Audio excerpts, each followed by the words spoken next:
thank God for the coronavirus. That's like world controversy. You're talking about that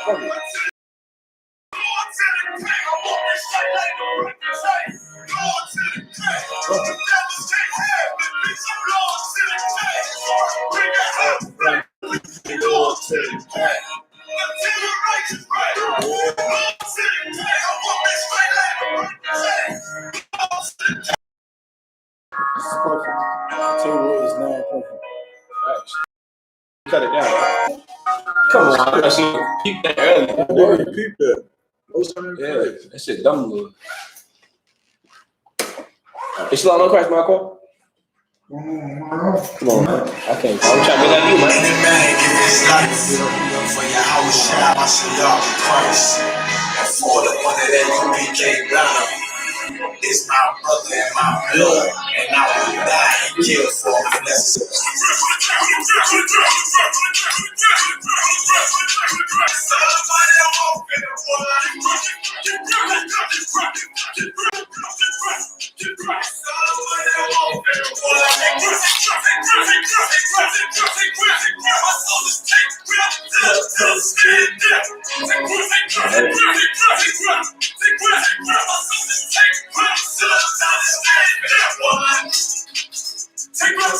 Take breath. Now this ain't no movie, this is take down.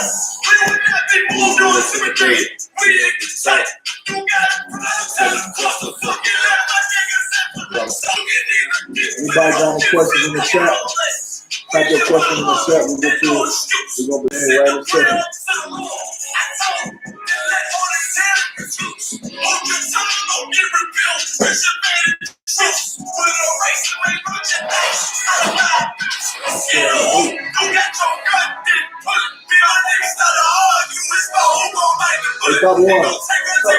The camera have a zooming factor.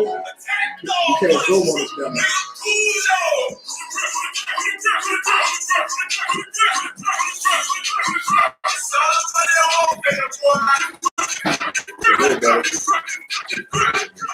It's too low?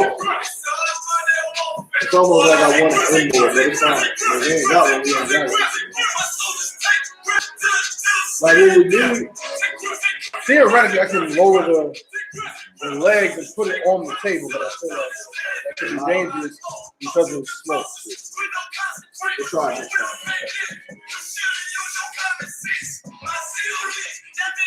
Good to go.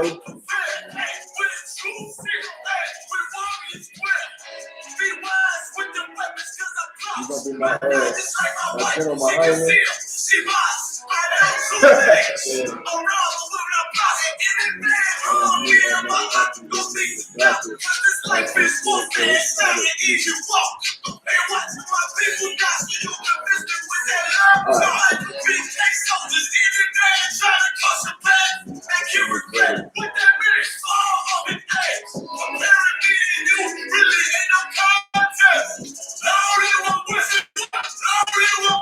Oh, let's go ahead. Let's go.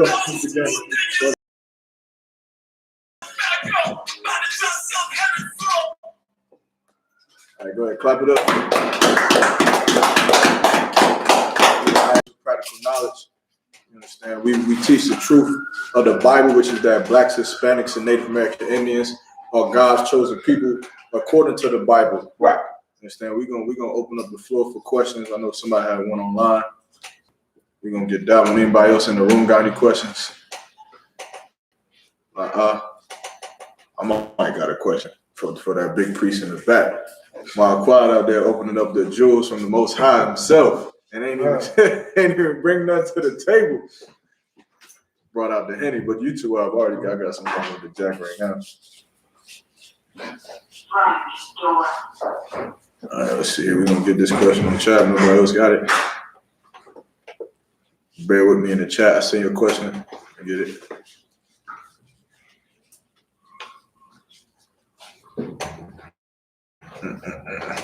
First of all, give me who am I reading? Someone give me Zephaniah chapter. Zephaniah 2:1. Let's start there.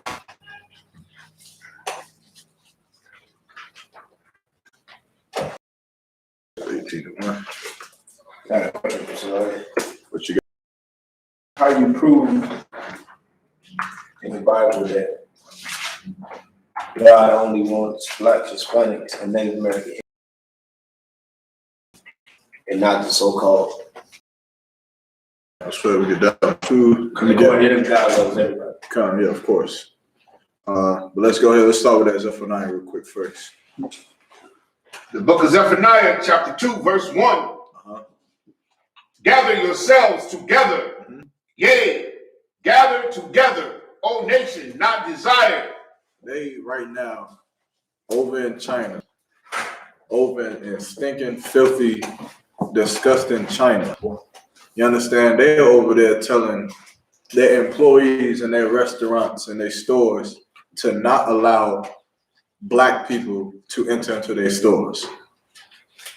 We are the nation that's not desired. Right. You understand? Do you realize that not only did COVID-19 start in China or over there with the Moabites, but damn near every disease and flu and pandemic that has ever been spread has always started in China. And they got the nerve to turn around and say, don't allow Black people into your stores. Right. You understand? If anything, they want to treat us like we are the problem. Right. When if anything, we are the victim of you understand, you're eating dog and you're wanting to eat cat and bats and mongoloids or what is it, pangolins, whatever that pangolins. You understand? You want to eat, you want to be disgusting your whole damn life, Right. and spread viruses. You understand? But then you want to be up in China talking about not letting Blacks people into your stores, man. Right. And that's so disgusting, man. Because you started this pandemic. You That's started right. COVID-19. You understand? But you wanna find every way. All these other nations, like of course the white man's the devil, but that doesn't cut off. You understand, the other nations from being our enemies as well. These other nations in a time. What time was that up in New York where everybody wanted to be Bruce Lee and Kung Fu Chaos? The 70s. We're living up in a time in New York where we praising Chinese people. We praising them stinking Moabites and wanting to be Bruce Lee and Jackie Chan and Jet Li and Kung Fu Chaos all goddamn day. You understand? We gave our love to them. Eating the how many of y'all know niggas who would just refuse to eat Chinese food with a fork? Would had to get the what they call it, the chopsticks. You understand? You got some? Me. Refused to use the forks, had to use the chopsticks. Why? Why? You giving praise, you giving recognition to their culture. Right. You say I'm not gonna eat this like a nigga. This ain't nigga food. I'm gonna eat this like the Chinese people eat it. I'm gonna do it with the chopsticks, man. And we've been giving our love to them for centuries, man. Right. For ages, we've been giving our love to these Chinese people, giving our money to these Chinese people, giving our respect to their people. You understand? They making them movies with these Chinese actors, and they bringing it over here. And in the 70s, who was eating it up? You understand? We was the ones bringing them money. You understand? We was the ones who was filling up them houses. You go to Chapel Hill, not too far away from here. So I used to always ask myself a long time ago, I used to always ask, where the hell do Chinese people live at? I see them in the Chinese restaurants and the Chinese buffets, but I don't never see Chinese people just living here. Man, they got their own communities, man. They got them neighborhoods where you'll go in there and you'll start to see Chinese people walking around, walking dogs. You understand? Bless that dog's heart. You understand? Low name one day. What you got, Thabo? So a lot of times they're mostly in like major cities and port cities and things like that. So there are a lot of them in LA, San Francisco, New York, places like that. Like I went to school with a lot of them, you know what I'm saying, everything like that.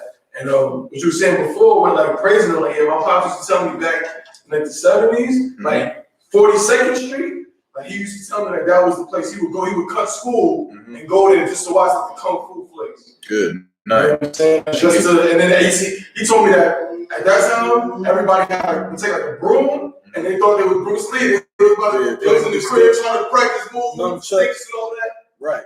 You understand? And that's so disgusting because we giving all of our love to them. We're giving everything we got to the so-called white man, to all of these other heathens, man. And then for them to create, you understand, with their own negligence, with their own disobedience to the Most High God, they want to create disgusting viruses and then turn around and then say that we're not welcome in their stores. Right. You understand? We're not welcome to come and just eat food from out of their restaurants, man. That's so disgusting. That's why, just like the Christian church, after this pandemic is over, you should never step foot in another Chinese restaurant. That's in your right. life.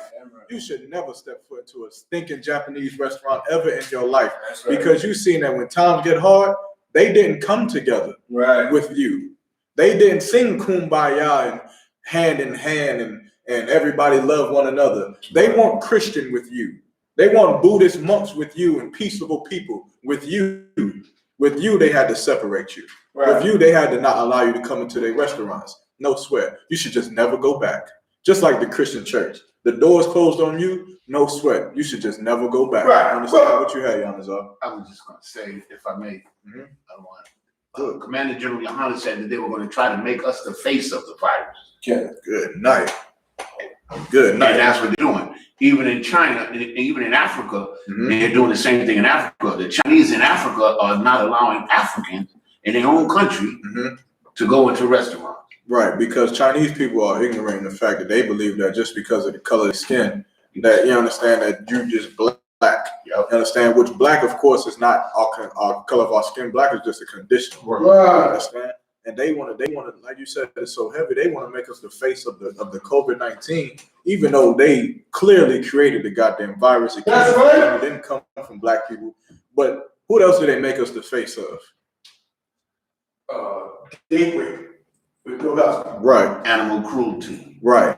With who? Michael Vick. Michael Vick. And What else? What else will be the face of? domestic violence with Ray Rice. Who else? Army. What else? Drug addiction. HIV with Magic Johnson. What else? You name it. Drug dealing, man. Murdering, gang banging, everything that's wrong in America, they want to make us the face of, man. They want to put black paint on their face and run around and pretend to rape white women, as if that was the truth. As if as if Emmett Till wasn't lied on, you understand, for whistling as a white woman. Right. You understand, it's so disgusting because since we've been here in America, we've been the face of everything, man. That's right. We've been the face of everything that was destructive to American culture, to American peace. We've always been the evil ones, man. That's why it's like being like General on the show. You watch that show Viceland. When you get to the part when we was about to go out and shoot guns at the gun range with the comedian, you understand, and the producer, you understand. When they went into the gun store, he said what? He said, "Oh no, these guys is good. These guys is good." Because the perception is what? When black people got guns, they gotta be illegal. Right. If black people is coming into to buy guns and wearing cargo pants and boots, they gotta be ready to rob somebody. Right. Understand? Like white people must have some kind of ill conscience. Every time you go to the store, if you buy a ski mask out of a goddamn store with some gloves, they automatically assuming I have just sold the equipment. Somebody about to get robbed somewhere. Right. You understand? Because we've been the face of everything. And because of that, we should say, you know what, no sweat.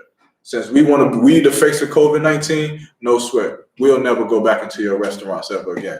You understand? Right. And we will be able to do that if the leaders in our communities, if the leaders of Blacks, Hispanics, and the Latinos, the Native American Indians would step up and say the truth, which is that these heathens are disgusting. Right. These Chinese people are the ones who created this virus, and then for them to turn around and make us the face of it, if these Christian pastors came out and said what they're doing is against Christ, what they're doing is against us, it's a personal attack on Blacks, Hispanics, and Native American Indians, we should separate from Chinese people, you would see the Chinese stores vanish from the ghetto. That's right. You would see them evaporate. You understand? Nobody would ever go there if our leaders would step up and tell our people the truth. But because our leaders don't tell us the truth, when COVID-19 is over, we'll forgive them. You understand? When COVID-19 is over, we'll forgive the Christian church. Why? Because that's the Christian way. You understand? That's the way of a good slave, to forgive everybody who has ever wronged you, man, and has not even apologized for it. Right. You understand? We forgiven every goddamn body, and they ain't even apologized for it. They don't give a damn. They not apologizing on their knees, begging and pleading for our understanding. They're not sending out mass messages and saying, yeah, we understand how you feel, but please just understand. Please, please, please just understand. This is the only reason they're not even trying to explain the reason why. They're just telling you to get the hell out their store. You understand? And they can care less how you feel inside. They can care less what that psychologically does to you. They can care less whether you live or die. You understand? And that's why I could care less whether they live or die. That's right. America.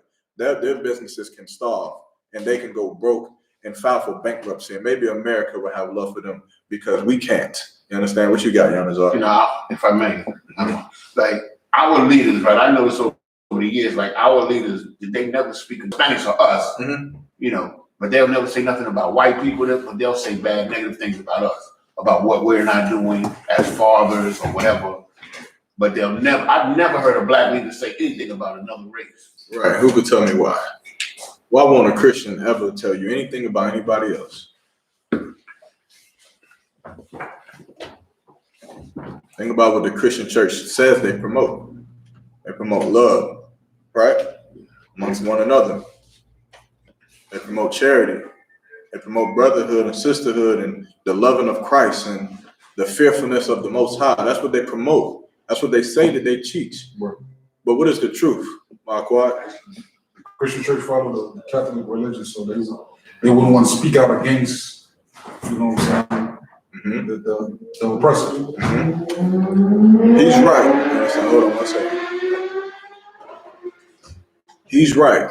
The Christian church follows after them Catholics. And them Catholics, you understand, are, of course, the people who was oppressing us, the people that's killing us. You understand? So of course they don't want to speak out against them because it'll hurt what they teach. Right. You understand? You can't speak out against what you fall up under. How would that work? You understand? But I want something a little bit more simpler. What you got, Yanazar? They love the oppressor and white Jesus more than they love their own people. Meaning they don't teach brotherhood in that church. Right. Everything that they claim to teach in that church is a goddamn lie. Everything. They don't teach brotherhood. They don't teach sisterhood. They don't teach you to follow after Christ. And they damn sure don't teach you to fear the Most High. Right. Because if they did, they would see that, yeah, black people are dying more from COVID-19. But why are we dying more from COVID-19? What is the reason? You understand? It's not just some coincidence. You got heathen nations studying more of the reasons why we're dying from it than our own people. Our own leaders can give a damn as to what the reason is. Them white people is going in there in them labs and they figuring it out. They figuring it out. They in there looking it up and they saying, well, you dying from it because you're smoking too much weed. Maybe you should stop smoking weed. Now, what if our Christian pastors decided that maybe we should go figure out why we are dying? And then they go in there and they'll find out, well, whoa, smoking weed is against the Bible. Maybe we should have been teaching this all along. Maybe this is a sign from the Most High to stop smoking weed, man, to get our brothers off of drugs. You understand? To fix our people. And then what else is it? What else is another reason black people are dying from it? What other, my grandma asked me this earlier today. She said, you understand, what other disease or plague killed mostly black people? Which one was it? Well, you know, and in correlation COVID-19 and why we're dying more from it, which disease or plague took more lives of us than any other nation? AIDS. AIDS. Give him a hand. And right. Exactly. And how does that correlate? Smoking weed, understand that this COVID-19 is what, a respiratory virus or disease, you understand? And then when you have AIDS, what people got caught up in because after the customs of all these other nations who wanted to be homosexuals, which of course, because the Lord is dealing with us, we are going to be the ones that get punished. Right. You have to, right, like at some point you gotta wake up, man. You gotta stop being so damn simple. Right. We are what, 12 or 13% of the population? How in the hell, you understand? Can you look at those numbers and see that everybody in America does the exact same? White people, black people, Chinese people, African people, all the people in America all smoke, do more hard drugs than goddamn black people half the time. That's right. Understand?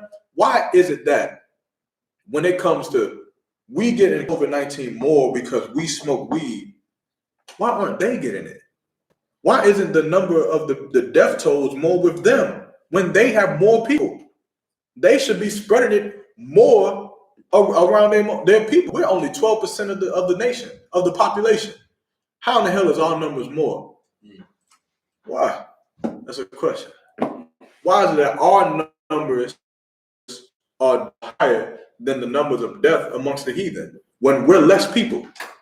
You understand? Imagine you got a bowl, right? And you got red people and blue people. And in the bowl, you got 10,000 red people.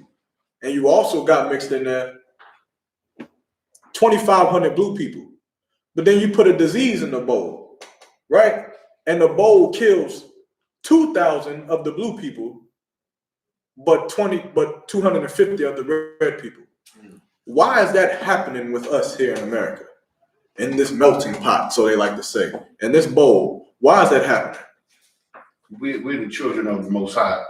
And he said he's going to punish us for our sins in particular. Right, because the Lord is dealing with us.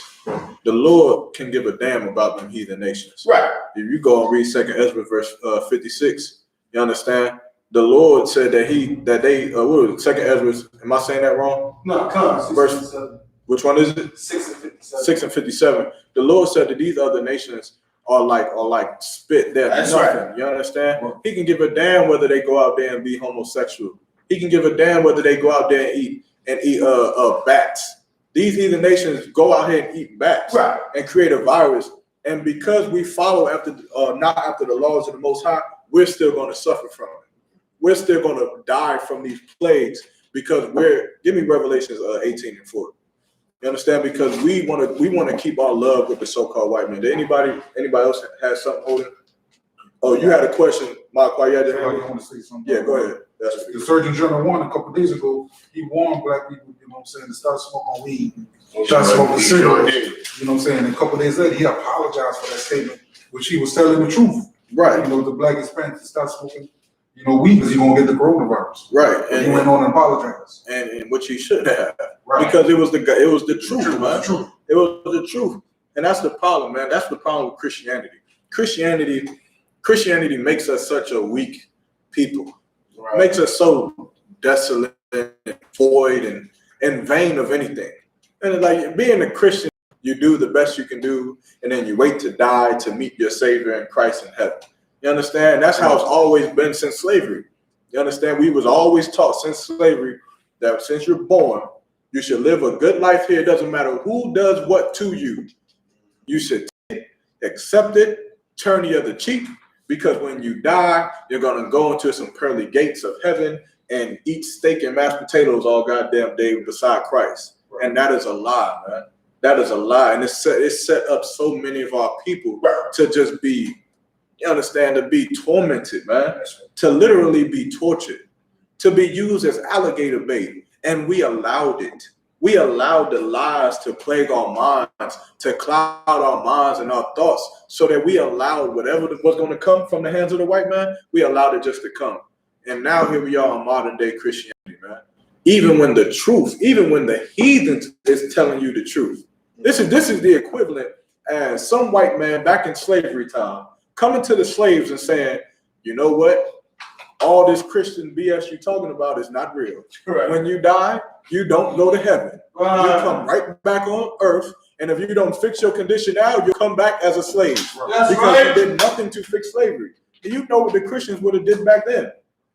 Nah, you got to apologize for what you just said. You got to apologize for that statement because that's not easy for us to take. That's right. It's not easy for us to want to actually change our condition here on earth. It's easy to do what? To believe that when you die, you'll just live a life where you'll get a Lamborghini and you're going to be in heaven in the city of pearls and magic unicorns is going to be riding around. You understand? And it's so disgusting, man. It's so disgusting, man. And it makes us vain. It makes your life not worth any goddamn thing because you're not willing to do anything with your life here that is going to fix the condition. You understand? And it also makes you a selfish bee, man. I'm trying to watch my language. But it also makes you a selfish bastard. You understand how selfish it is to say, well, we can't do anything. We just got to live our life and take whatever comes. We got to live with Chinese people telling us that we're the face of COVID-19. We got to live with all of these conditions and all of these stigmatizations that's put on us. And we got to live just hoping and just knowing that when we die, We gonna make it into the pearly gates. I'm gonna be up there, my yard. We gonna be up there chilling. Why is that so selfish and so disgusting? This is why being in here is so beautiful, because your eyes are opened up to things that Christians can never see. They can never see your grandmama at home, who's a Christian, is selfish and she hates you. That's right. She hates you. Your aunts and your uncles, who you love, who is a Christian and living in this world with you, and teaches that when you go to heaven, you're just gonna live a nice life, and things gonna be good. She hates you. Why? Yanazar, go ahead, bring it up. Because of the primary tenet of Christianity is to save your own self. You know, like save your own soul. You know, like you're not concerned about your people as a nation. You're just concerned about yourself. I want that answer. I want it specifically. Malqua, what you got? The Christian church teaches people that they're gonna get raptured out of here. They teach that. Think about it though. Why are you selfish for saying, you know, let's say right now, right? Let's say if I say that, I'm gonna give it to anybody else gotta want to take a shot at it. Why are Christians selfish for saying, you know, we just gotta take what we're gonna take, to hell with the conditions that we're in? We gotta take it and we gotta live with it, and when we die, life's gonna be better. Why is that selfish? Why is your grandmother a selfish bastard? Why is your grandfather a selfish bastard? Why are your great aunts and great uncles selfish bastards? Why are Christians selfish bastards? Because they was taught not to love their own. I want it specific. Because they fear dying. Everything that they do is about, okay, like, I'm gonna live now and enjoy it now, and one day I'll die of old age, and in the next life it'll be better, but they're not willing to sacrifice right now for this. If I say this, I'm gonna give it to you. I don't want to give you this. I want you to get it. I want you to really dig deep down and think about why are they selfish bastards? What is the normal life of a man? He grows up, he leaves his mother and father, he finds a what? A wife. Him and his wife get older, they have what? Children. Those children get older, they have what? Grandchildren. Those children get older, they have what? Great-grandchildren. Those people die, they still have what? I just gave it to you. They're selfish as hell because they can give a damn about the condition they left their children in. They can give a damn about the rape and torment that the white is about to put on their own grandchildren and their great-great-grandchildren and their great-great-great-great-grandchildren. Because of why? Because they gonna be up in heaven. They gonna be up in the pearly gates, and they gonna be living a good life and running around in Rolls Royces while your grandchildren's being tossed in swamps to be used for alligator bait. You're a selfish bastard. That's right. You're a selfish bastard. If you won't get you fantasize, Christians fantasize so much about dying. Every gospel song is about when I die and meet the Lord. And you fantasize about dying so damn much, you should just make it quicker. You should go ahead and take out this is Salaga. This is a joke. You should not do this. But you should go and die fighting for your children. You should go and die fighting for your people. You understand? So at least your wicked, disgusting life can at least end with some kind of glory, with some kind of respect to your name. Instead of dying, you've been raped your whole life and you died. You understand? Never getting no kind of payback. What kind of life is that? You understand? It's disgusting, man. And not only that, you leave your children here to live in it. You leave your children here to dwell in hell, man. When you have the opportunity to make life better for them, you have the opportunity to fight against this oppression, to stand against this oppression, man, to say something against this oppression. But you'd rather clap your goddamn hands in the church or something. That's right. You'd rather praise some white Jesus, some God that is the God over the white people that's killing you. You'd rather live your life desolate, man, and void of anything of the Most High. You understand? And it's so disgusting, and we got to break up out of that. Anybody had their hand raised? You holding something for me? Revelations. Don't forget that question. You got that Revelations. Revelations 18:4. And also before, hold that. And this is my last point on this. There are two types of Christians. You understand? There are two types of Christians. You got black Christians, and then you got white Christians. Black Christians believe that we got to take and accept oppression. You can hear it in the music. And the gospel music, it's all about us being defeated, us being conquered, us being, you understand, moved, and us going through hell, and then we die. And then when we die, we get to meet the Lord.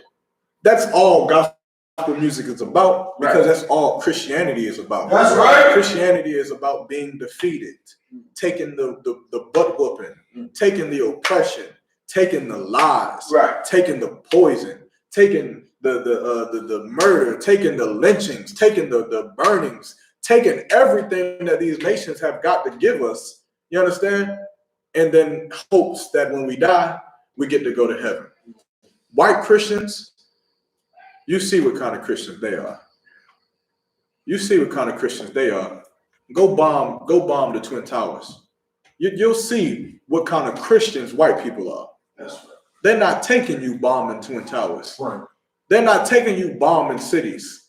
They're not taking you harming their people. They're not taking it.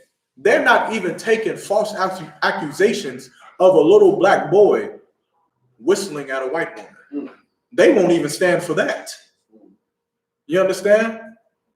And they've got you fooled following after some great value brand Christianity religion, man. Right. You understand? When their Bible is not teaching us to just turn around and turn the other cheek and let our children be used for alligator bait. Right. That Bible is supposed to make us strong, man. And we should never allow this. If you look, I forget what the name of the thing is, but if you look this thing up, there is a specific number of people, right, that you can kill in a different country before they enact what is it? Not race war.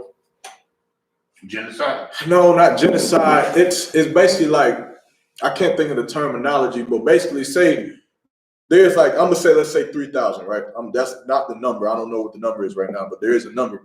Let's say you killed 3,000 Chinese people. China would then say that it's an act of war. Now this is an act of war on my people, because my people in your country, you done killed 300 of my city and my people in your country. That is an act of war, and China would treat that as a terrorist attack, even though it's in your country. They would treat that as you're trying to wipe out my people. So now we have to go to war, or they would have a council about it, and they would go in detail and figure out each of the mass cases. Why in the hell did 3,000 of my people get killed? And you're gonna have to break it down, and you're gonna have to pull the evidence, and you're gonna have to have some reasonable, you understand, reasons as to why 3,000 of my people are being killed in your streets of America. Same thing if that happened to Americans in China. Same thing if it happened to Americans in Nigeria. It's the same thing everywhere, except for Blacks, Hispanics, and Native American Indians here in America. You understand? Because we don't have nobody that's going to enact an act of war. We don't have anybody that's going to say you are at war with our people because you're killing us, man. You're slaughtering us dead in the streets. Why? Because we are the great value Walmart brand Christian. That's what we are. We're not even the strong Christian. You understand? Both of them is fake. Both of them ain't got nothing to do with the Lord. But we're not even the strong Christian that will at least go to war for the crimes that's committed against his people like the white man is. We're the weak Christian. We're the weak Christian that allows us to just die, allows your wife to just be raped. Understand? You know how weak you got to be to just to allow your wife get called into a house to be raped. That's disgusting.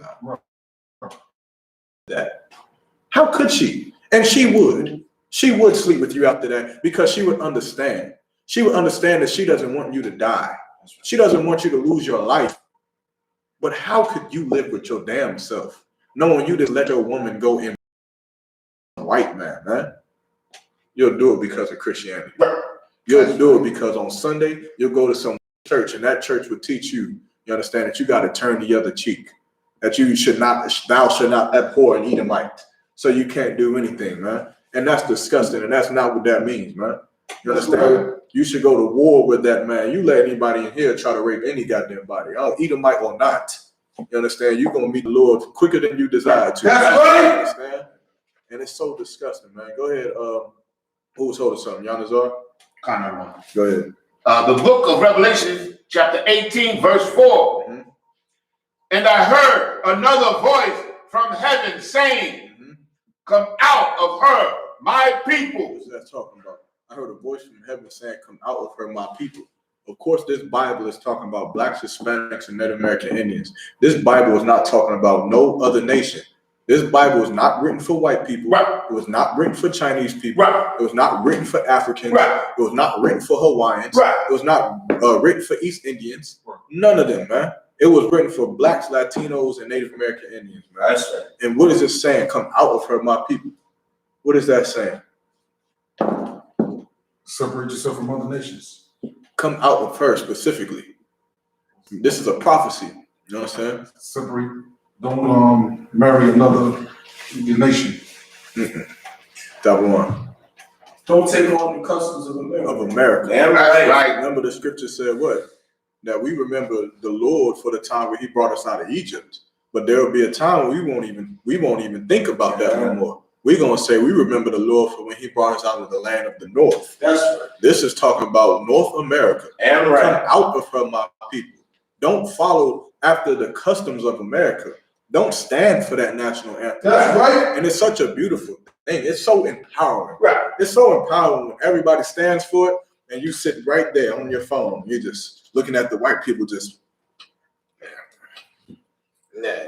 You understand? It's giving you evil odds. It's so empowering, man, because you remember scriptures like this. Keep reading. Come out of her, my people, that ye be not partakers of her sins. Meaning you're not gonna be partaking in the witchcraft and the prostitution and the whoredom and the rape and the lies and the murder. You understand that America pushes. Right. You're not gonna participate in that. You're not gonna go to Las Vegas and look up on them trucks. Most disgusting thing I've ever seen in my life. I thought prostitution was illegal until I went to Las Vegas.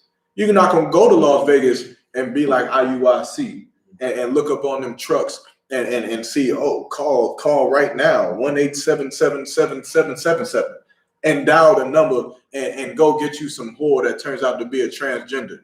You're not gonna go and gamble your life away and partake upon the sins of America, man. Right. You understand? Keep reading. And that ye receive not of her plagues. Of that COVID-19. Damn right. You're not gonna smoke the white man's weed. You're not gonna dive into the white man's homosexuality. Where really, Salakia, the African man, that the homosexuality came from African. Understand? Them white people homosexuals, but truly it came from them stinking Hamites. Those were the original homosexuals. They do it the best. You understand? But you're not gonna dive into that homosexuality that's gonna give you AIDS. You're not gonna dive into that Christianity, that white religion that's gonna have you weak and have you following up under these Christian pastors being lied to and leading you wrong. You understand? You're not gonna live up under the customs of America, so you won't be receiving her plagues. You understand? Keep going. Verse 5. For her sins have reached unto heaven. For her sins have reached unto heaven. The Lord sees exactly what's going on. The Lord been seeing it. You understand? He sees what's going on in the streets of America. He's seeing the blacks, Hispanics, and Native American Indians getting shot down for nothing, man. For nothing. He's seeing and humiliated in front of everybody because he didn't have a mask. And you know what else he sees? He sees that some of them white cops ain't even have masks on either. That's right. You understand? How asinine in that is that, and the Lord sees that. You understand? Keep going. And the Most High hath remembered her iniquities. He's remembered her sins. Man, it doesn't matter how many times they go up in the Christian churches. Right. I mean, how many times they go up there and bathe themselves in that disgusting whore water, thinking that they baptizing themselves. Don't matter how many times they plead and beg the Most High. The Lord ain't forgetting that though your Christian pastor has taught us to forget. Right. Though you have lost connection with the ancestors and them slaves from back in the way back when. Though you have no clue who your great-great-great-great-great-great-grandmother is, who your great-great-great-great-grandfather is, though you have no clue, you have lost your connection with your heritage. You have lost your connection with the crimes that was committed to your people. though you've forgotten it. Read that part one more time. For her sins, Salakia, the book of Revelation, chapter 18, verse 5. For her sins have reached unto heaven, and the Most High hath remembered her iniquity. The Lord ain't forget. The Lord is a just God. You understand? You think your life is so important. You here. You can't even fathom being thrown in a goddamn swamp for alligator bait, man. How many of y'all ever held a baby? All of you. Right. Imagine that baby, man.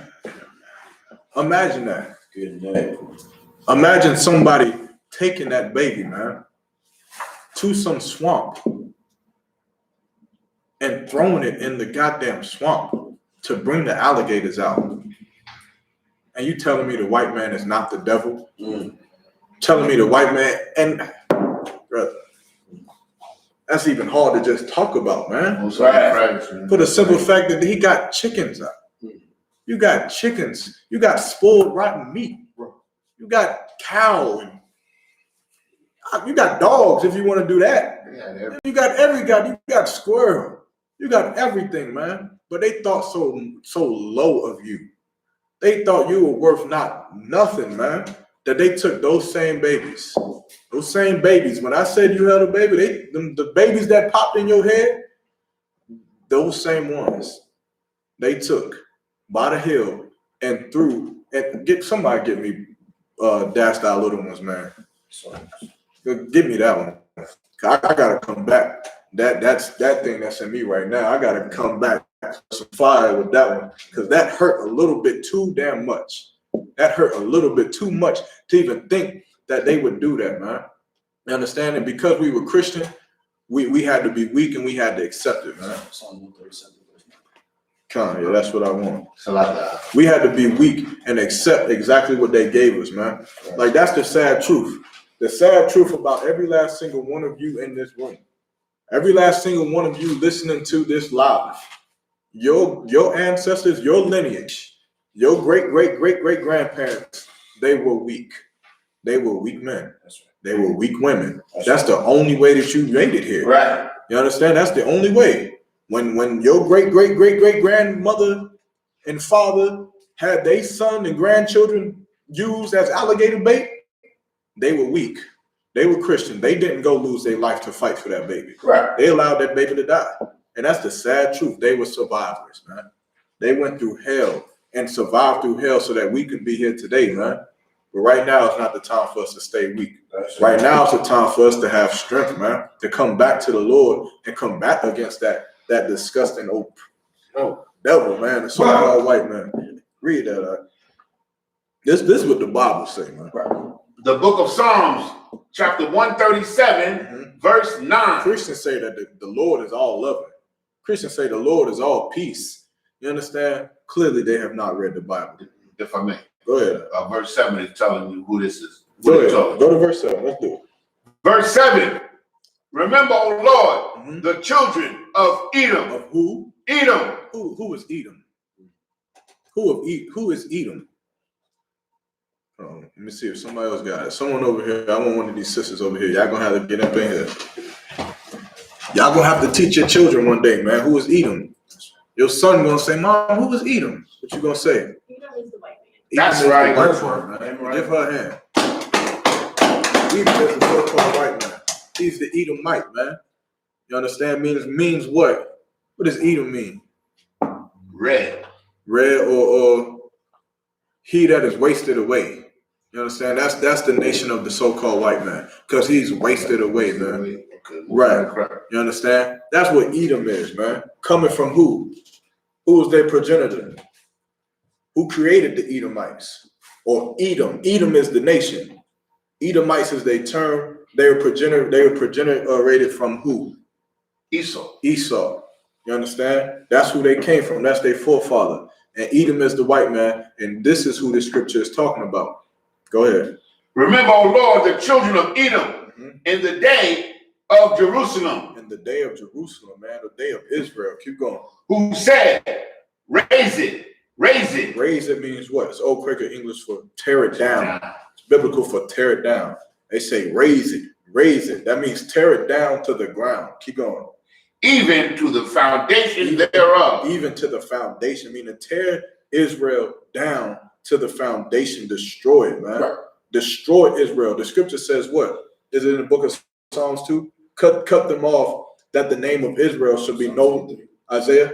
Psalms 83. It says, cut the nation of Israel off, I'm paraphrasing, so that the name of Israel should be no longer in remembrance. Right. You understand? And that's what they did. That's what the white man has always wanted to do. And that's why today we don't know who we are as a people. You understand? But this is talking about the white man. Keep going. Verse 8. O daughter of Babylon. Oh, who? O daughter of Babylon. Who's a daughter of Babylon? America. How you know? How you know America is a daughter of Babylon? How you know? Because of the wickedness and the fact that we're enslaved here. Because everything that Babylon believed in, everything that Babylon taught, is the same exact way here in America. Babylon was called a what? A melting pot. They meant all the nations could come together in Babylon. You understand? All religions could come together in Babylon. Right. You understand? But one religion ruled in Babylon, man. It was disgusting. You understand? But keep reading. This is talking about America. Let's go. Who ought to be destroyed. Who ought to be saved. Destroyed. Respected. Destroyed. Should stand for the national anthem. Destroyed. This America ought to be destroyed, man. It ought to be. You understand? For all the crimes, all the babies who died in them swamps. Right. America should just be destroyed. Right. For all the rape and pillaging that America has done, America should just be destroyed. Right. It ought to be destroyed. Thus saith the Most High. I didn't write this book. You can go to any church in the country and you can sit in that goddamn church and you can pull this scripture out and ask your pastor what is this talking about. You understand? Keep going. Happy shall he be. Them white boys was happy. They was lynching you and they was hanging you and cutting off your ears and then burning a fire at the stake, and they was taking pictures and they was bringing out the little boys and hey, Jack, you see that? And they happy. They were so ecstatic. They were so excited, man, at your tormentation, at your torture, at the pain in your eyes. They were so happy. When they beat Emmett Till to death, they was happy. They was tying a rope around his ankles. They was, we got him. We got that nigger boy. We got him, didn't we? Sure did. They were happy, man. It made them feel so good, man. So good inside, man. And you know what? No sweat. No sweat, man. No sweat. I'm glad you had your happy time. That's right. I'm proud of you. I'm glad you were such a devil, man. But I got bad news for you. The Lord, he ain't going for it. Keep reading. Happy shall he be that rewardeth thee as thou hast served us. Meaning what? Who could break that down? Happy shall he be that rewardeth thee as thou hast served us. Someone break that down. Bible 1, come with it. Basically, we're not gonna give him no remorse. We're gonna be happy to give him the same thing he gave us. That's right. Meaning when he going to them chains and his people are suffering and his people are dying and starving at the hands of the Most High, I'm gonna be very happy. That's right. I'm not gonna shed not one tear. You understand? I'm not shedding not one. You're not getting not 1 ounce of remorse. If black people left out them Chinese restaurants and you seen them one day with U-Haul trucks packing up their equipment, moving up out of here because they can't pay the rent, you ain't getting not 1 ounce of sadness for me. Why? That's right. Because my people were the face of COVID-19. Right? My people were the face. Now my people are the face of your destruction. And happy shall I be when you suffer the way that my people have suffered for thousands of years. You understand? Keep going, because that ain't it. Don't forget about that alligator bait. I'm keeping that on my table, man. I'm keeping that. When I get my kingdom, when I get my plantation and slaves is coming up into my plantation, I'm gonna just have the word alligator bait just written right there. So when they start to feel bad, when they start to ask if the bread is gluten-free, you understand? When they start to ask dumb questions like that, I'm gonna just point to that. I'm gonna say alligator bait. You remember? I'm gonna get one of the signs that they made where they had the black babies hanging, and they did it themselves, and they made the signs and put alligator bait and had one of my brothers and sisters. Could have been somebody directly in line with me. That's right. And they put alligator bait, and I'm gonna have it right there, right here for you. I just think we working too hard. Alligator bait. You best get out my face before. Keep going.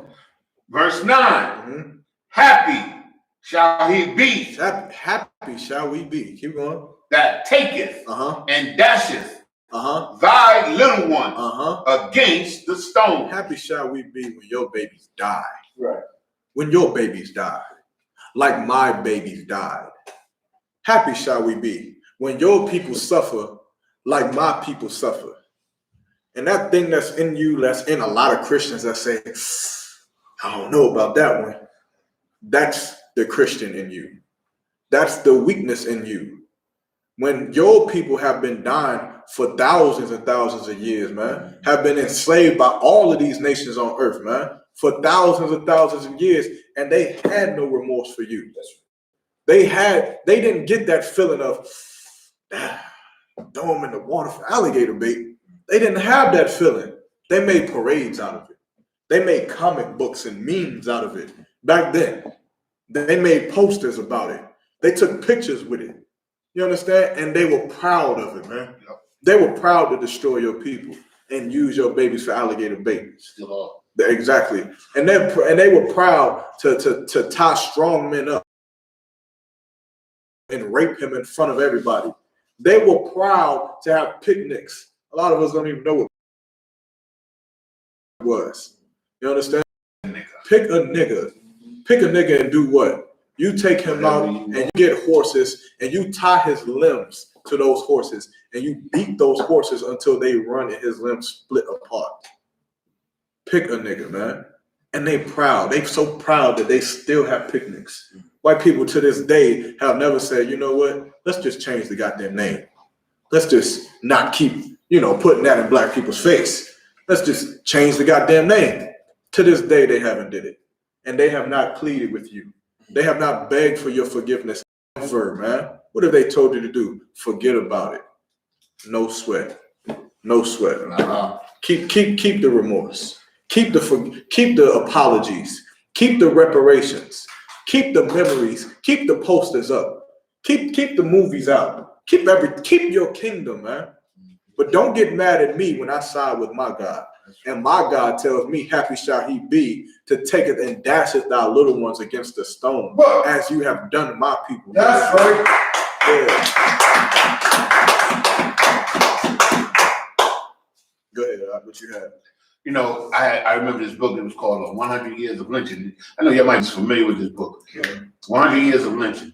And in that book, people got to really understand when you say picnic, what they really was doing. Like, they was really like having like a picnic, and they would take a nigga and they would burn him at the stake, and they would hang him, and then they would mutilate him, and then they would like take parts of his body as souvenirs and put them in jars and shit. Right. And I remember there was if you've ever seen a movie called Rosewood. Rosewood is a movie that got Ving Rhames. What's his name? Ving Rhames. Ving Rhames. Who? Don Cheadle. Don Cheadle. The lady off of Good Times. Yeah. Esther Road. It's a 2-hour movie. I need to check it out. But if you ever watched that movie, I think this was the beginning of my hatred for white people. This was the beginning. Because there was a scene where they actually started to pillage Rosewood. Rosewood was an all-black. Are y'all familiar with Rosewood? Y'all don't? Okay, Rosewood was a city in Florida. Home city. I think there was one store. It was one corner store in Rosewood that was owned by white people. And he was like the accepted white person. They allowed him to stay. But everything else was black owned. The church was black owned. The school was black owned. The library was black owned. Everything else was black owned in the city. You understand? But there, a white woman in the city got raped or beat. No, her own husband. Yeah, right. She got beat or raped by her own husband, which was a white man.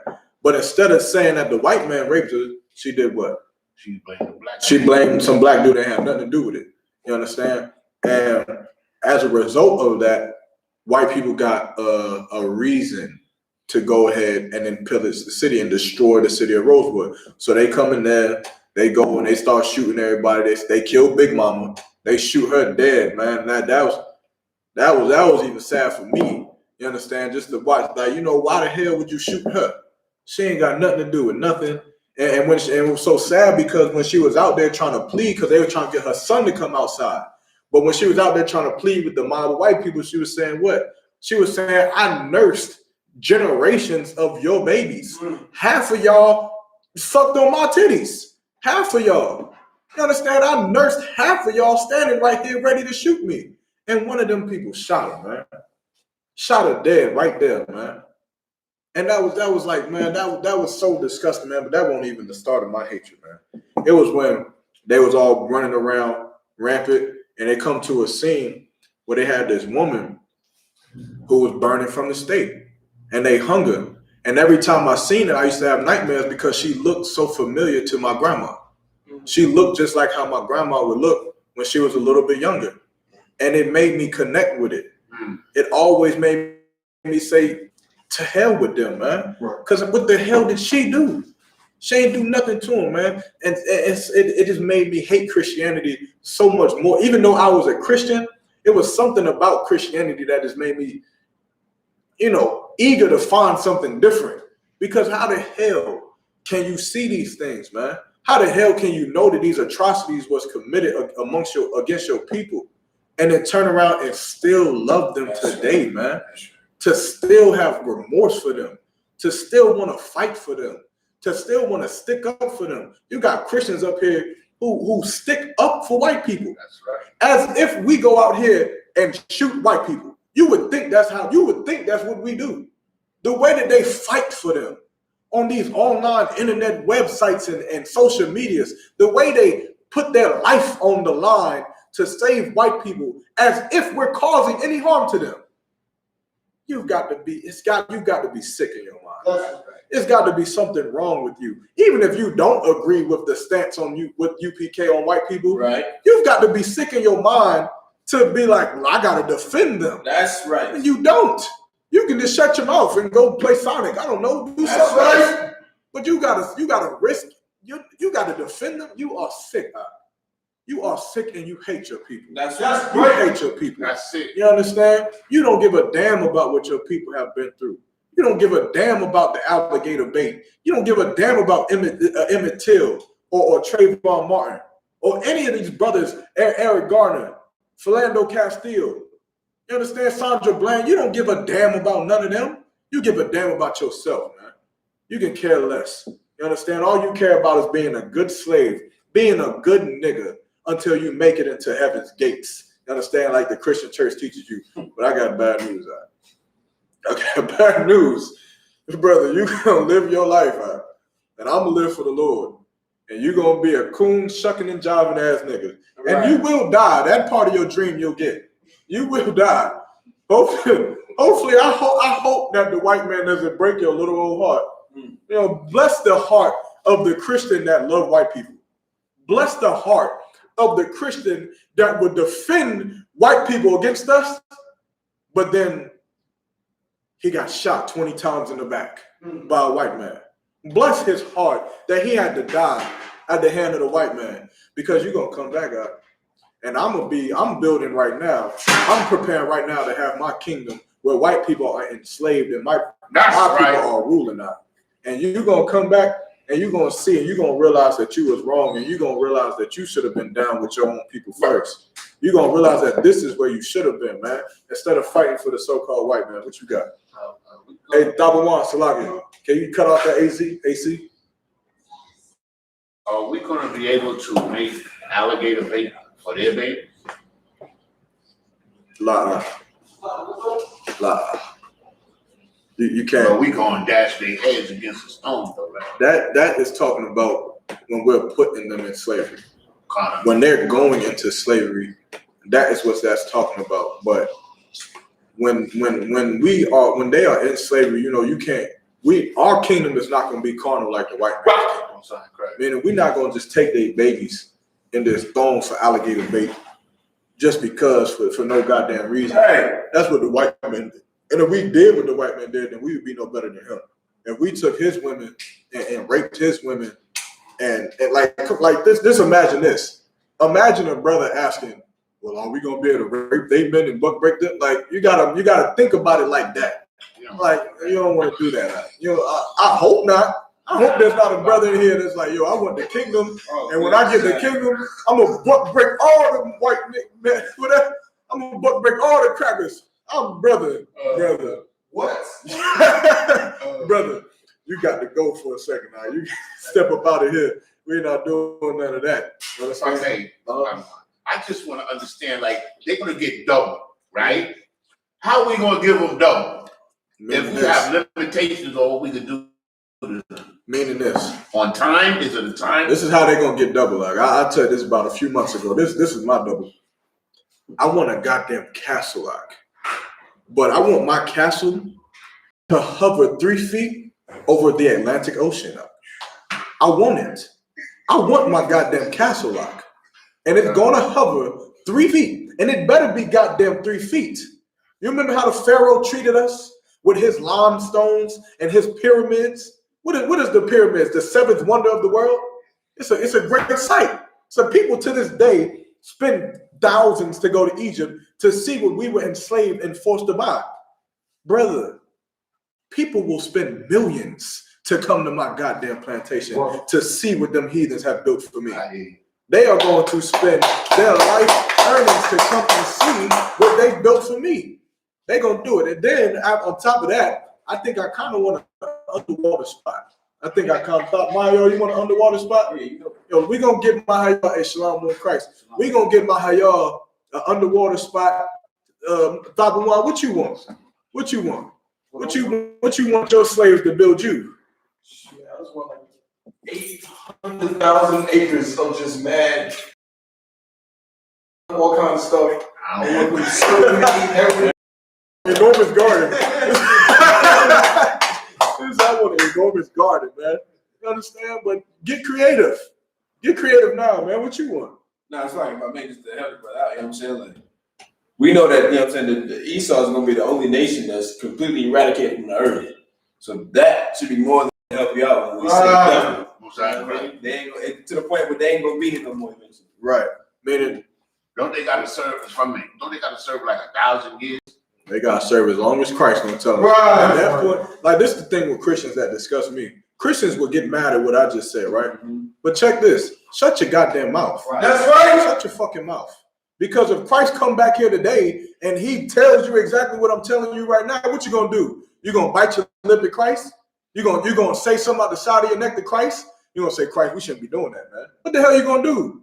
You're gonna be just like that stinking, disgusting comedian who did Viceland. What he said at the end of the show? He said, what'd he say? He was like, but if he does come back. Yeah, he said, I kind of want he said they almost got me with the truth.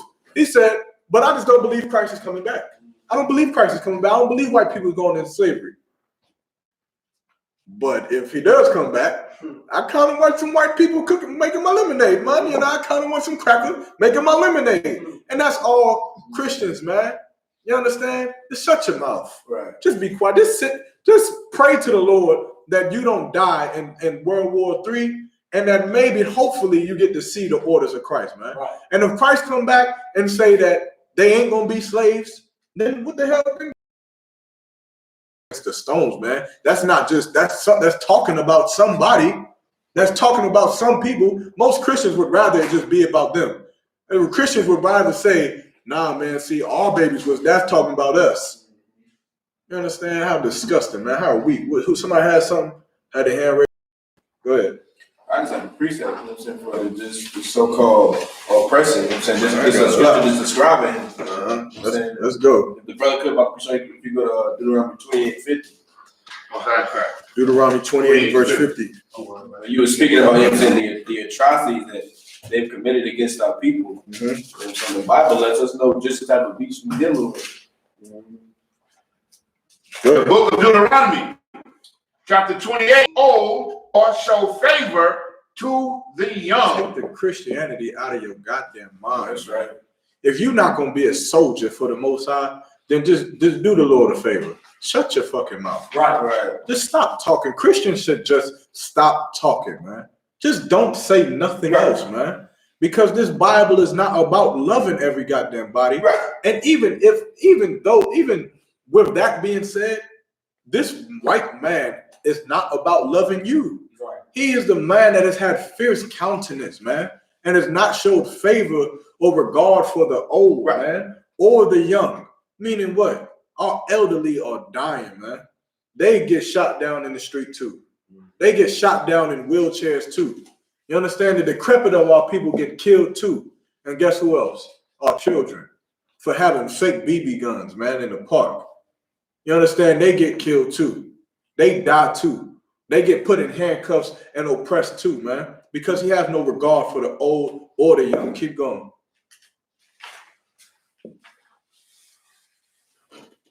Verse 51. And he shall eat the fruit of thy cattle and the fruit of thy land until thou be destroyed. And he shall eat the fruit of thy cattle and the fruit of thy land until thou be destroyed. What is that saying? He gonna eat the fruit of thy cattle. What is the fruit of thy cattle? The fruit of thy land. That's your inheritance. Right. And The work that you that's what I want. The work that you put in. Everything you've done, all the work that you do here in America, they gonna eat it all up. They gonna eat it all up. All the inventions. We go on Black History Month. That's the favorite time of the year to start naming all the black inventions. But no one ever gets upset. We just look at it like, oh yeah, man, George Washington Carver created a stoplight, or so created a goddamn sweeping broom, or whatever the hell inventions we created. But the Christians don't ever get upset. We just take it and go with it as if it's just normal. We just, oh yeah, it's just normal. You know, white people, taking stuff they're not supposed to, but it's all good though. Understand? That's disgusting. That's disgusting. Because these people have been killing us, man, and slaughtering us, and then they've impoverished us, man. Right. They put us in ghettos. You understand? You think about your condition. Wake up, man. The scripture says what? To shake thyself from the dust. Brush your shoulders off from the dust that's clouding your mind, man. Think about it. Black people live in ghettos, man. But what's so important about that? We are impoverished. We're broke. We're poor. We're the last one hired, first one fired. We are living under these terrible conditions in America, and we live in the ghettos and projects. What is so bad about that? You can't be a Christian and answer this, man. You gotta think a little bit more. Go ahead, Sadat. We were forced to be in this position. We were put here. Further than that. Think. It's deep. Like it's so asinine, so crazy when you think about it. Mexicans who built the skyscrapers? Native Americans, mostly. Israel. Who built the metropolitan areas? Who built Beverly Hills? Who built West California and Hollywood? Charlotte. It's nice. In the situation where we can't even enjoy what we built. Deeper than that. This is how much the white man is the devil that it takes Commander General Yohana to set up these schools in America to get you to break whatever the hell device the white man has. Without these classes on the Commander General Yohana's, you probably would never think of this. You would be in a Christian church and we would just believe we just live in the ghetto. I just live in Goldsboro. I just live in Durham. I just live in Cornwallis. I live in Bragtown. I live in Baton Rouge, Louisiana. I live on the south side of Chicago. I just live in the ghetto. What is so deep? What is so disturbing about the ghetto? That the name of Israel be no more in remembrance. Tawan? So your question was, what's so disturbing about the ghetto? We built metropolitan areas. We built West Hollywood. We built California. We built Charlotte. We built downtown Durham. What is so devilish, what is so asinine about us living in ghettos in Durham when we built downtown Durham and those $1 million skyscrapers? break through the white man. The white man would have you believe that you're just poor. So you can live in ghettos. Why is he the devil the Bible speaks of? He's the devil the Bible speaks of because he's a liar and a deceiver on the earth. And he's lied to you while you live in ghettos. What is the lie? How do you know? Let me ask you a question. This is going to give it to you. The saying is, when you build something or when you put forth work, you should do what? Mm-hmm. When you do work, you do what? Labor. Mm-hmm. You get paid for your work. Mm-hmm. You are putting in work. The people you're working for want you to do what?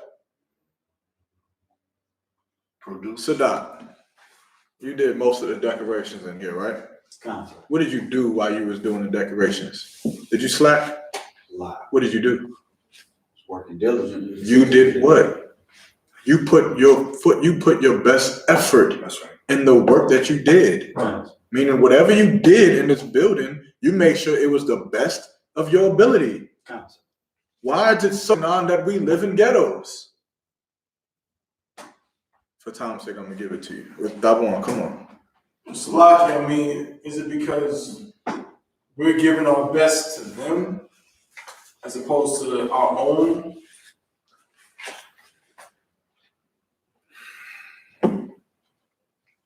It's so the white man is the devil and has you living in ghettos because he designed the ghettos for you to live in. But he also designed West Hollywood. He also designed the metropolitan areas. Not only did he design it, but you built those areas. And you also built the ghetto for him. He's the devil because he purposely built poverty for you to live in. Right. He purposely built ghettos and rat-infested areas for you to live in. He purposely did not put his best foot forward. He did not put his best effort forward for Blacks, Hispanics, and Native American Indians to reside in. When he built Hollywood, he put his best foot forward. He wanted to make the structures stand and withhold anything. He wanted the neighborhoods to be beautiful, fresh. But when it came to you and where you was going to live, he threw some bricks on top of some bricks and told you to move in. When he could have made it nice. How do you know? Because you're looking at what they're doing now. Look at them. What's them cargo things that they put on them ships? Containers. Them containers. Them what are the metal containers? They taking metal containers now, cutting them in half, and making one bedroom of studio apartments. And guess what they look like? Mansions. Nothing you would ever see in the ghetto. Mm-hmm. And they small as hell. Yeah, You understand? And they taking them things and stacking them one by one by one by one, and it looks marvelous. It looks like, man, a rich man must live there. Shit is a goddamn container that they used to use to ship packages from China to America. It's a goddamn container. Here we are with bricks. You could have laid the bricks any which way you could lay it. A goddamn container is a container. You can't change the container. You can cut it in half. You can stick another container on top of it. You can't change the container. We have bricks. We had land. You had an area. You could have laid them bricks out however you wanted them to. But they wanted you to be on top of each other. They wanted you to be in a ghetto. They wanted you to be in a project or in poverty, man. And that's why the white man is the devil. right. That's why after these plagues come, that's why when the white man is in slavery, man, you don't get no remorse for me. That's why you got to build my mansions 3 feet above the water. I don't know how the hell you're going to do it. Just like you don't know how the hell the Mexicans stood up thousands of feet in the air on them goddamn skyscrapers. I get sick to my stomach even watching the videos of them walking on them goddamn skyscrapers. I don't know how the hell they did it, but I'm not going to know how the hell they built my mansions on top 3 feet over the water, and the water never touched my mansion. A water touched my mansion, somebody's got to die. If I find some driplets of water on my mansion that didn't come from rain, somebody has got to go, man. You understand? Because they didn't have no remorse for us. Keep going. Y'all don't forget that question too, Salaki. Until thou be destroyed. Uh-huh. Let me go ahead. Read it from the top. Deuteronomy chapter 28, verse 50. Top one. Can you see me one time, Salaki? A nation of fierce countenance, which shall not regard the persons of the old, nor show favor to the young. Verse 51. And he shall eat the fruit of thy cattle and the fruit of thy land until thou be destroyed. Meaning what? We gonna build metropolitan areas. We gonna build Hollywood. We gonna build the great cities, and they ain't gonna give us nothing. You ain't gonna get nothing. You're not even gonna get the goddamn container that looks nice on the inside of it. You're not even gonna get that. You know what you gotta do to get one of them nice apartments? Have you ever tried to get one of them nice apartments that white people live in? Do make three times the rent. Make 3 times the rent, man. How the hell you making 3 times of $1,555 a month? Living in poverty, man. Right. Living in ghettos, man. How the hell, man? They talking to Christian church, talking about moving out and getting a better life, getting a job and getting out the ghetto. How the hell you gonna get out the goddamn ghetto, man? With those kind of stipulations, man. Got to have a credit score of 750 to get a goddamn vehicle, man. To get a goddamn $11,000 vehicle, you got to have a credit score of 750. Otherwise, you paying $18,000 goddamn dollars for somebody to loan you some goddamn money who is rich, who are billionaires, man, off the blood and sweat of your back, off of your goddamn people, man. How the hell can you get up out of hell, man, unless you come up in the truth? That's right. Unless you get up under command of General Hammer, man. How the hell you gonna fix it, man? Don't tell me about being no stinking Christian. That's gonna tell me that a Christian knows best. A Christian knows you don't know a goddamn thing, and you should shut your goddamn mouth. Right. You've been running your mouth for too goddamn long, and for 400 years we've been in a worse condition because you kept your goddamn mouth open. Right. So you should close it, man. You understand? Let Commander General Your Honor say something, man. Let him speak. Let the ISUPK speak. Let Christ say what he got to say, man. You understand? And Christ said that the white man is going to pay for the crimes that he's committed against the children of Israel, man. For the ghetto, for every ghetto that he's built, that's a mansion he got to build for a nigga, man. And he going to have to do it lest he die, man. Lest his little ones get dashed on the stones, man. Call it hate if you want to. I'm just paying you back double, man. Like the brother said, like Christ said that was going to happen, man. You're going to have to eat that, man. Paul, you're going to have to take that. Understand? Because you've given it to us, man. Right. You use my brothers for alligator baits. You burned our women alive at the stake, man. Right. You raped our women and murdered our children, man. Right. You destroyed our people as a nation, man. You understand? To hell with that forgiveness, man. Bring wrath from the Most High, man. That's what I pray. I pray for that every goddamn day so that my people ain't got to die no more. So that nobody got to die no more, man. You want to talk about hate? You want to talk about hate? We building a kingdom where people don't gotta be killed and talking swamps for alligator bait. And you want to call us a goddamn hate group? We trying to build a kingdom when people don't gotta be innocently murdered in the streets, man, that they built. We trying to build a kingdom where the people don't gotta just be slaughtered, man, and just oppressed for no goddamn reason and lied to about their heritage. We're trying to build a kingdom where you can live the life that the Lord chose for you to live, man. That's right. That's what we're trying to build. And you talking about hate. The hell is you talking about, man? Get out of here with that silly nonsense, man. That's garbage, man. That whole Christian church is garbage, man. And they teach nothing but lies and blasphemies according to the Most High, man. Right. The Lord does not love them so-called Edomites, the so-called oppressor, the devil the Bible speaks of, man. Right. The Lord hates them, man. Right. And because of that, I hate the so-called white man. Right. And what does that mean, man? What does that mean? You understand? That means what? I'm not eating your shrimp. I'm not going to eat your crab, your pork, or your lobster, man. I'm not standing for your disgusting national anthem, man. I'm not going to smoke your weed or use your drugs. I'm not going to believe in your philosophies and vote for your democracies or believe. And most of all, I'm not going to sit in no stinking church and submit myself under no white Caesar Borgia or Jesus Christ, as the world ignorantly calls him, and follow after some bastardized religion called Christianity, man. Right. I'm not going to do it, man, because you use my people for alligator bait.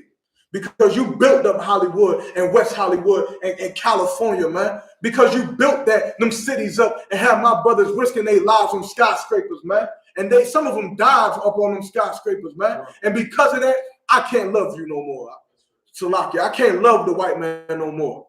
We can't give our love to him no more, because the more and more love we give to him, the more and more of our people die, man. That's right. You understand? So any Christian ever got anything to say about that, you tell him to shut his goddamn mouth. Right. You tell her to shut her goddamn mouth, because you don't know a goddamn thing, man. You don't even know how to bring justice for Emmett Till with your sad, sorry behind. That's all a Christian is. It's sad and sorry. Sad at the condition that we're in, and sorry that you can't do goddamn about it, because you don't know what to do, man. You shut your mouth when you got priests and prophets of the Lord that know what to do, man. Don't ask me how the hell we gonna fix these conditions that we're in. What the hell we gonna do about alligator bait that happened hundreds of years ago? Shut your goddamn mouth, man. Get in the goddamn class and learn how to bake biscuits, man, from scratch. That's all you seem to be able to do. Don't sit up here and tell me what the hell we gonna forget about. Be the main one. Never forgetting 9/11. Never forgetting Pearl Harbor. Never forgetting World War or World War I or World War II. Never forgetting the pain of the so-called white man. Never forgetting the 4th of July. You understand? But want to forget about your babies, man. Want to forget about your ancestors, as if life is good today. As if we're not impoverished today. As if we're not oppressed today, man. You got to be disgusting, man. Get that nonsense off of my screen. Right. You should get out of here. Whoever that is who said that. You should get out of here, and you should do what Neo did in Matrix 1. What the Matrix did to him, where they shut his mouth closed, man. You should do that and no longer talk. You should mumble for the rest of your life. You understand? Who had their hand raised? You had something up? No sweat. Go ahead, Thabo. What you got? So I was gonna say, what you bring it out is a crazy heavy point, man, because all of these things that we just think is normal is all orchestrated against us by the so-called white man, by the devil. It's like, just an example, like you bring up like the ghettos and they live in certain areas. In my own area, it's like a project. I was telling my yard the other day. It's we call it the project, because technically it's a project. It's a city-owned, you know what I'm saying, apartment complex into this nicer neighborhood. It was supposed to be built for that. But all of the residents, all of these so-called Jewish residents, they protested.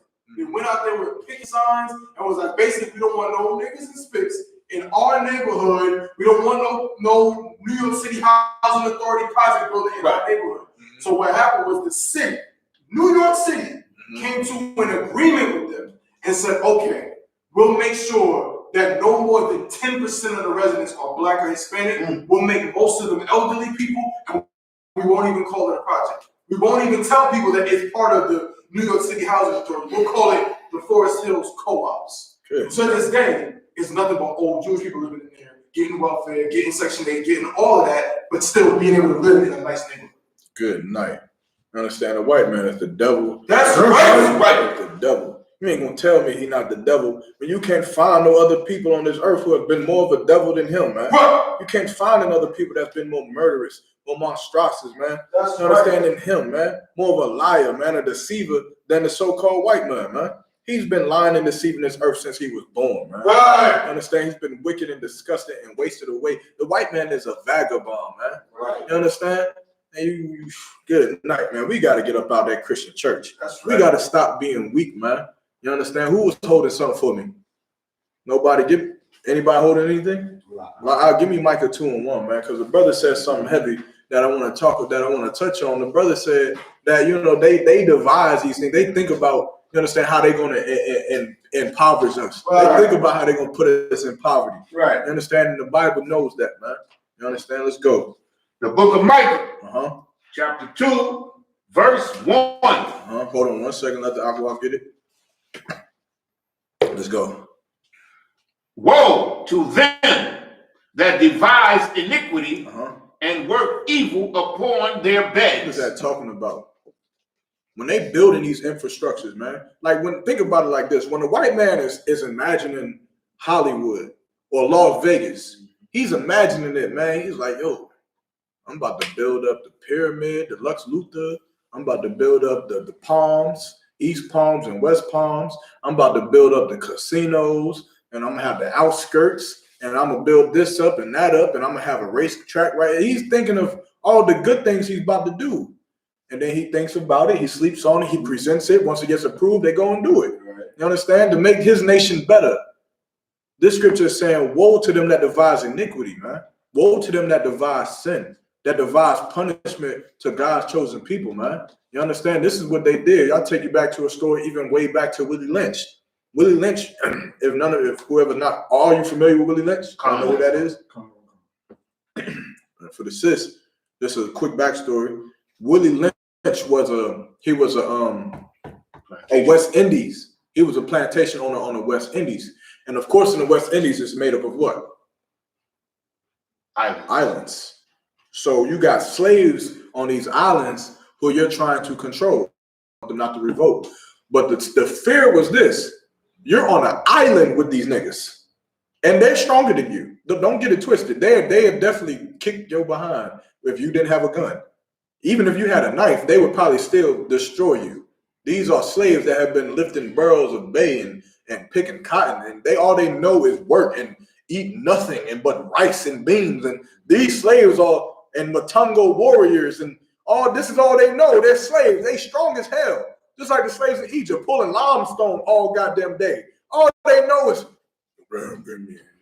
eating whatever the hell you gotta eat. You understand? Like prisoners. You understand? You know how you scared of prisoners? If you was in Rikers Island and prisoners just came out the island, you'd be scared to death because you thinking nothing but Debo at people coming at you. That's how the slaves were, even on the islands. So the white men are scared. They're saying, well, there's only a number of us on these islands that's going to control these slaves. But there's a lot of goddamn slaves. There's hundreds of them. So we got to control them. We got to bring up tactics to keep them under control. Willie Lynch was a slave owner who came. He was invited to the Americas, and he landed on the Virginia banks. This happened in Virginia. I forget the year. 1717. Okay, 1717. And he was in the Virginia, the rivers of the Virginia banks. And the slave owners came out. You understand? They wanted to hear him talk because they wanted to know, how in the hell do you keep your slaves in order so much? You understand? Because of course he had to have extreme tactics. Because if his slaves was to revolt, they would probably kill him. If the slaves on the West Indies was to come together on one accord and revolt against on them islands, they would probably kill them all. Why? Because you don't got other countries, other states and neighboring lands that's going to come and send help. You don't got it. You're going to have to wait for the message to get out, and then you got to wait for them to get the message, and then you got to wait for the Americas to send the Navy or to send people across the ocean. That's going to take time. By then, you're getting hacked up. So they had to have extreme methods. So when they invited him, he gave them, basically topics and subtopics on how to control a slave, or how to make a slave, how to break a slave, how to make the Negro slave or the male slave, how to break the Negro woman or make the female slave. You understand? How to use their children against the parents, how to change the genders against each other, how to change the light-skinned slaves against the dark-skinned slaves, how to use all of these mind tactics that's going to keep their minds off of what's really true. What's really true is that they're the devil and we're not.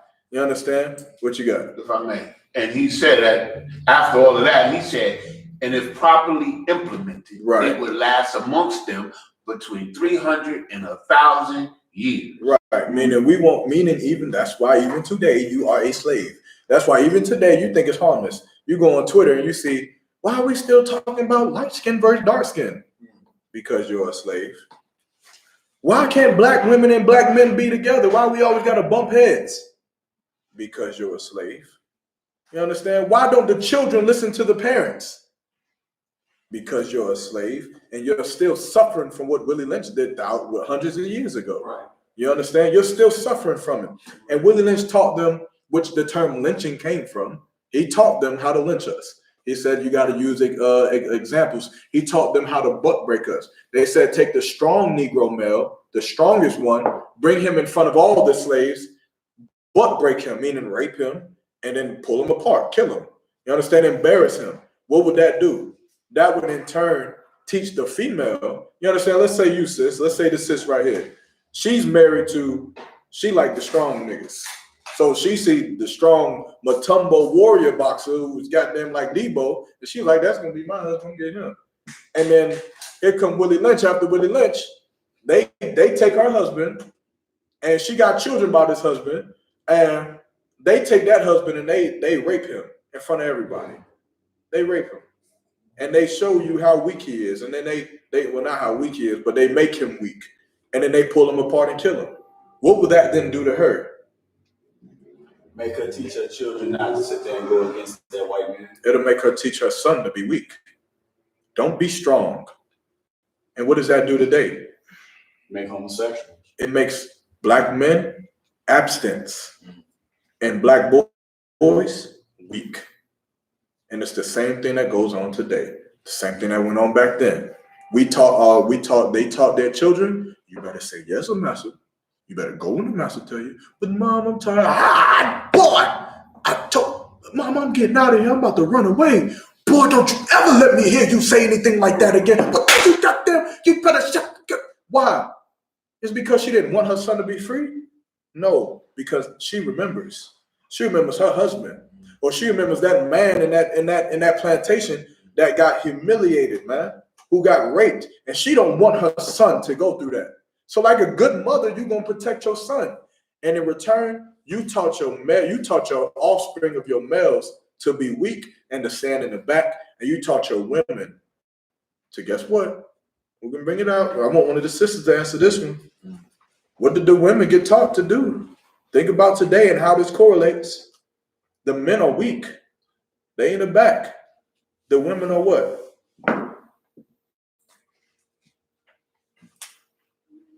You know the answer. Come on.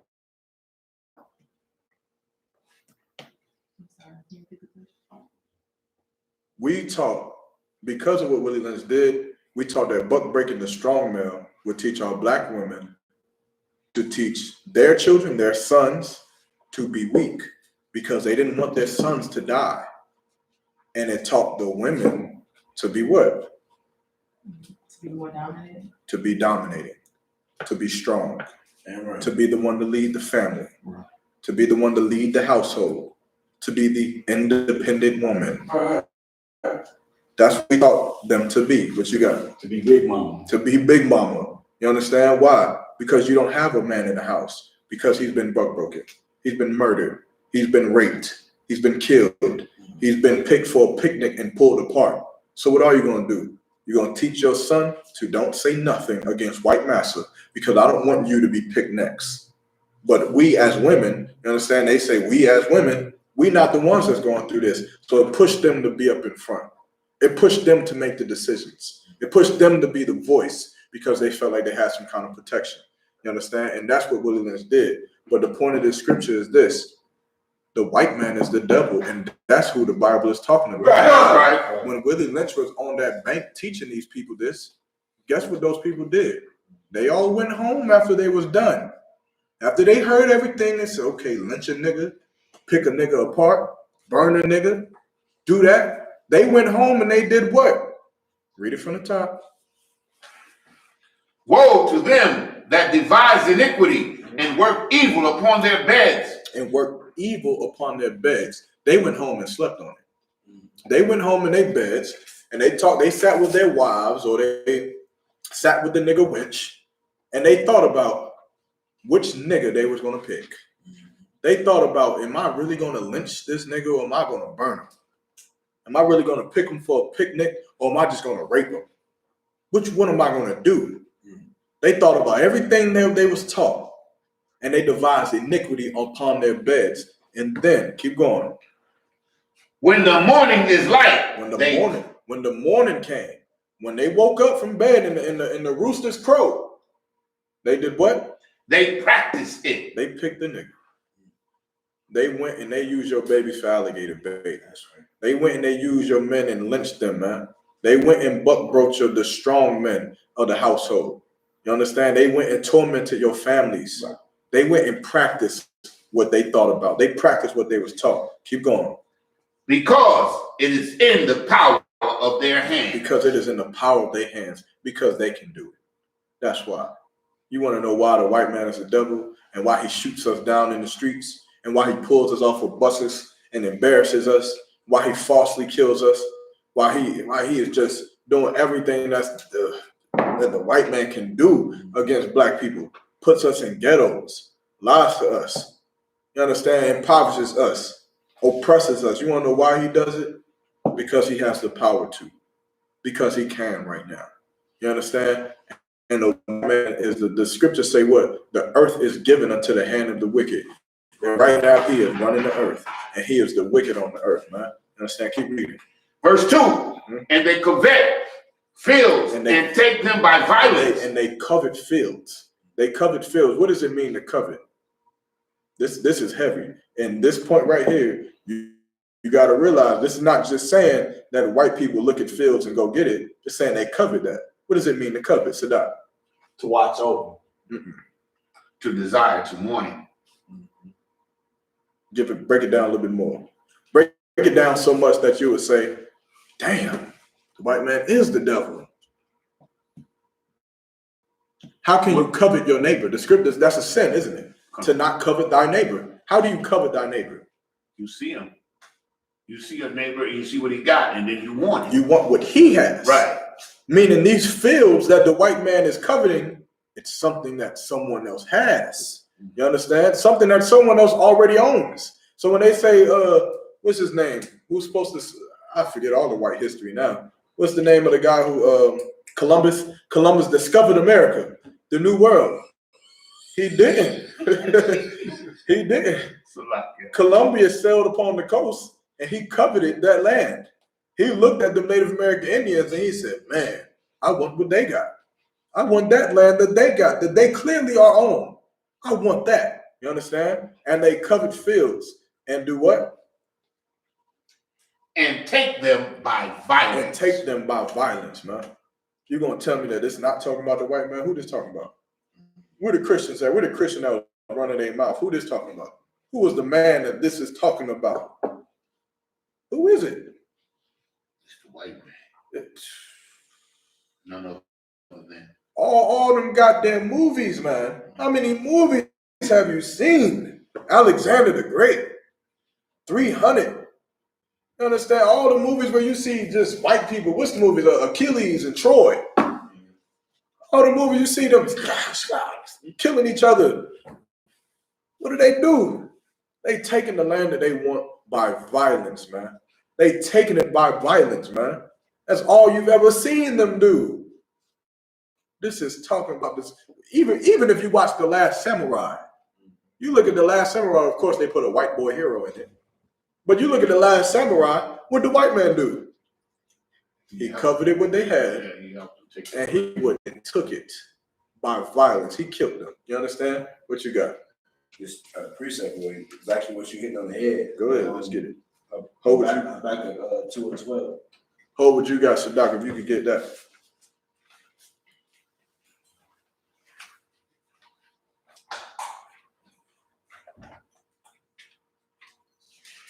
Anybody got any questions on the chat? Any comments in the chat? Just type it in the chat.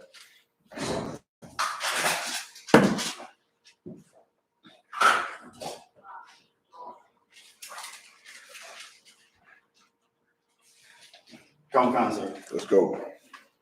This is the book of Habakkuk, chapter 2 and verse 12.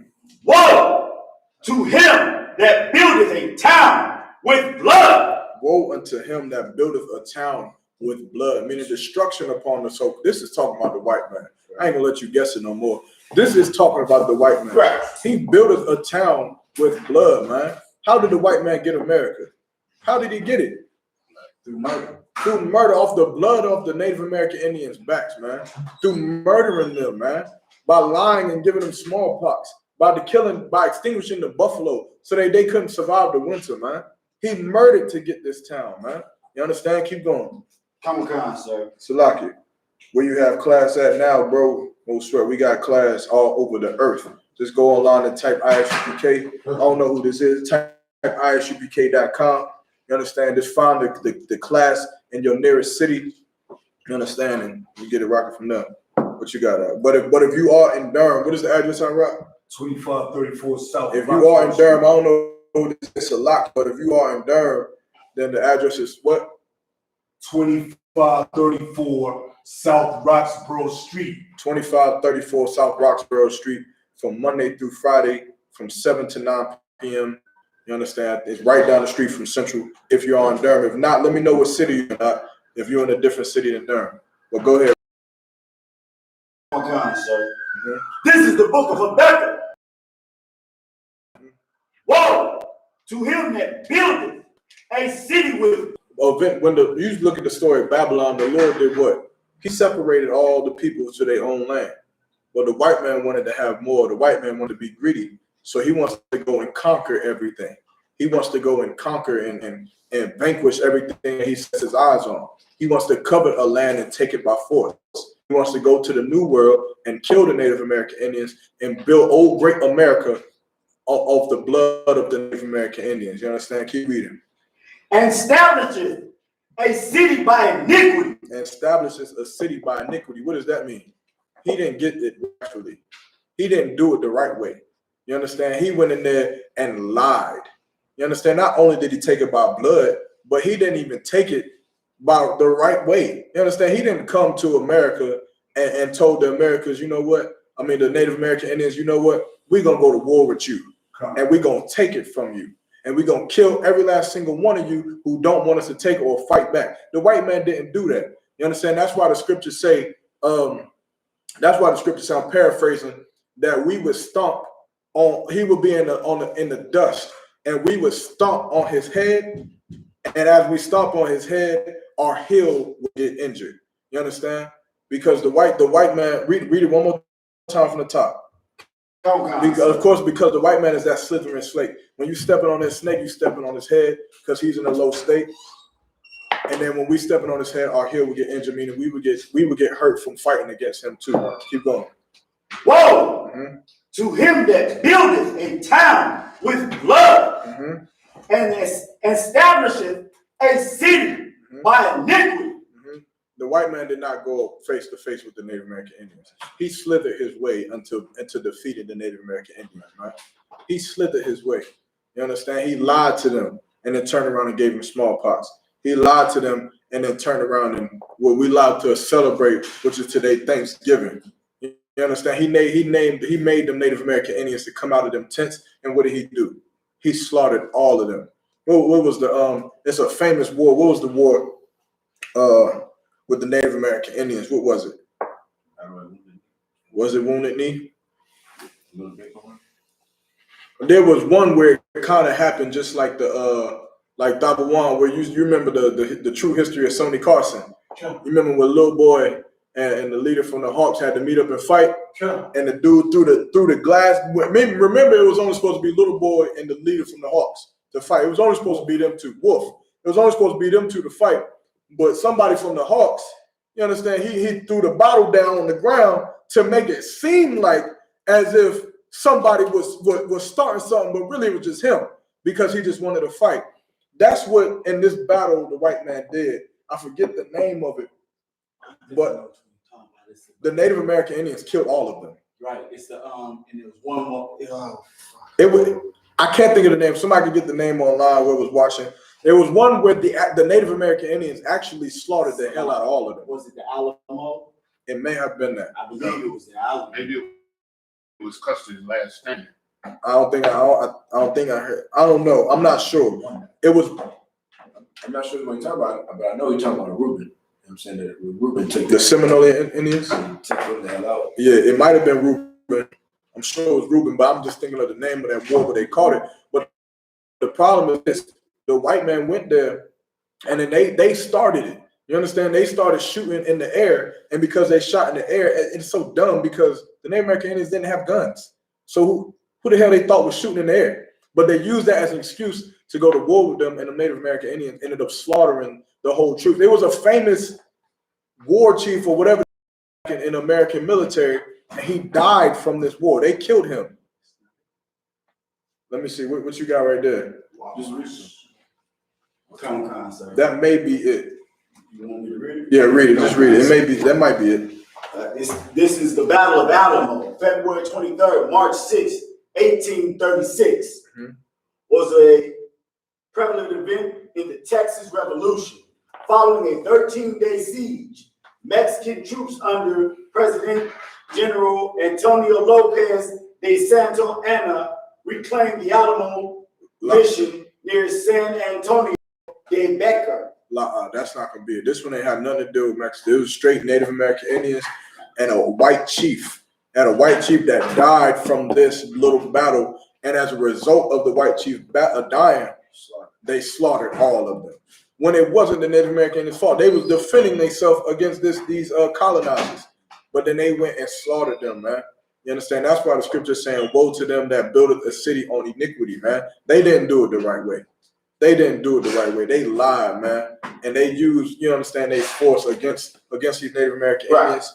And they just, you understand what the scriptures say, they go to war with the people that be at peace with them. Right. You understand? The Native American Indians didn't even want to fight them. But keep reading. Come on, sir. You want me to go to the next verse? If it's some more. No, that's the end of verse 4. All right, no sweat. Where was we at with Yanazar? We was still on Zephaniah, right? Oh, who was reading the scripture before that? We didn't finish it. We had one before that. Was it still Deuteronomy or one? I think it was Micah. I think it was Micah chapter 2 in verse 2, if I'm not mistaken.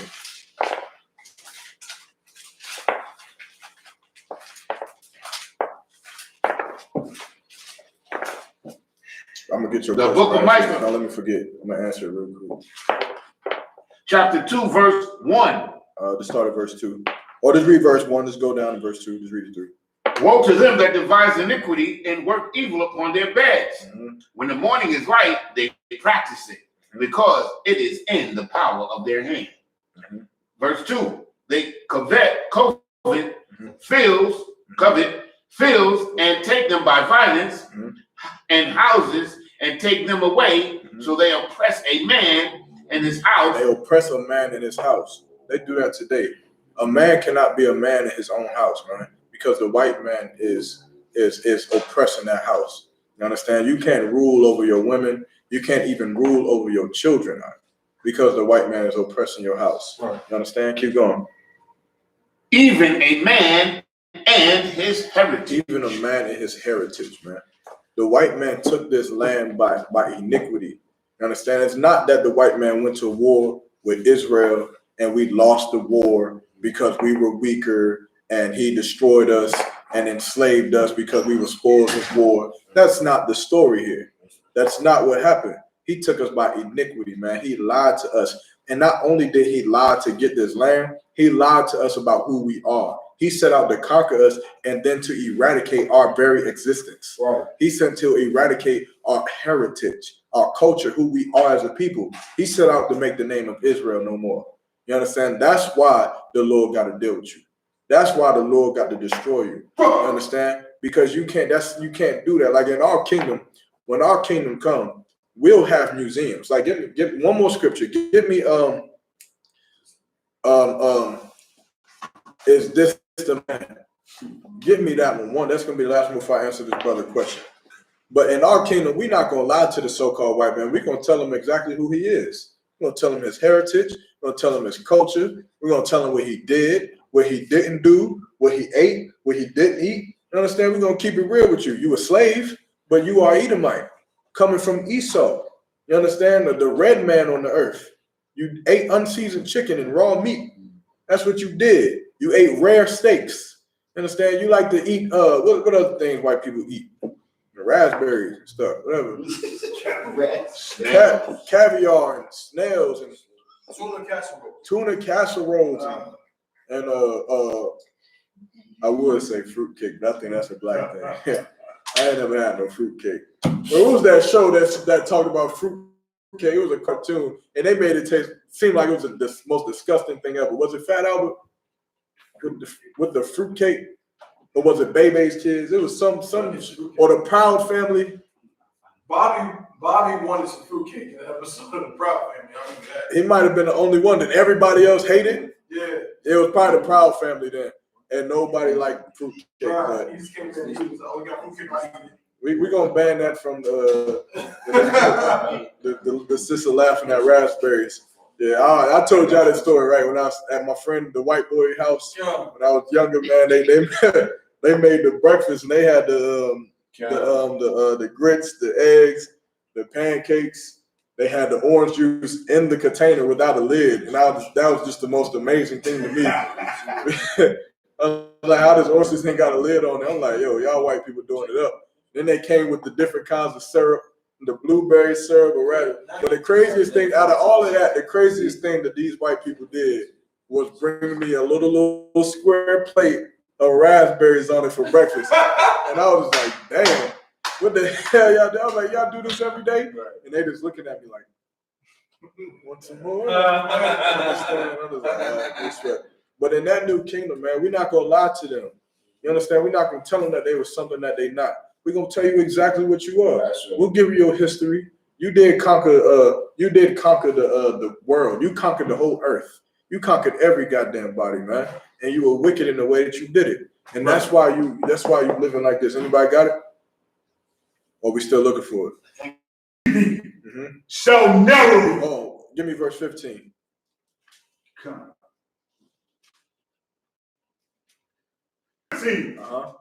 Yet thou shalt be brought down to hell. Well, I think I want some more. What else I want on this?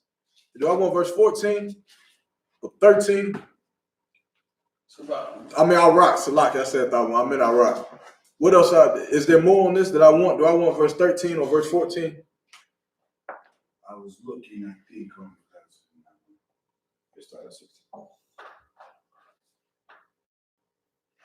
Saying if it's 13, all right, let's go from 13. Let's go. Isaiah chapter 14, verse 13. Isaiah 14, 13. All right. For thou hast said in thine heart, I will ascend into heaven. I will ascend into heaven. That's the white man all day, building his skyscrapers, building his NASA space program. You understand that he will ascend unto heaven and sit amongst the stars and sit amongst the Most High. You understand? Keep going. I will exalt my throne above the stars. He wants to go and live on the moon. He wants to go and live on Mars. You understand? He wants to be in the universe and live next to a black hole. I don't know. You understand? He wants to be up there and exalt his throne amongst the stars. Keep going. I will sit also upon the mount of the congregation in the sides of the north. Isaiah chapter 14, verse 14. We're just talking about North America. Keep going. I will ascend above the heights of the clouds. I will ascend above the heights of the clouds. You look at white people, what do they like to do? Where do white people love to live? In high places. They love the skyscrapers. They love like mountain climbers' greatest achievement is to do what? Climb Mount Everest. Yes, I was about to say Rushmore, I'm tripping, but Mount Everest. They want to climb Mount Everest. They want to go to the top of the top.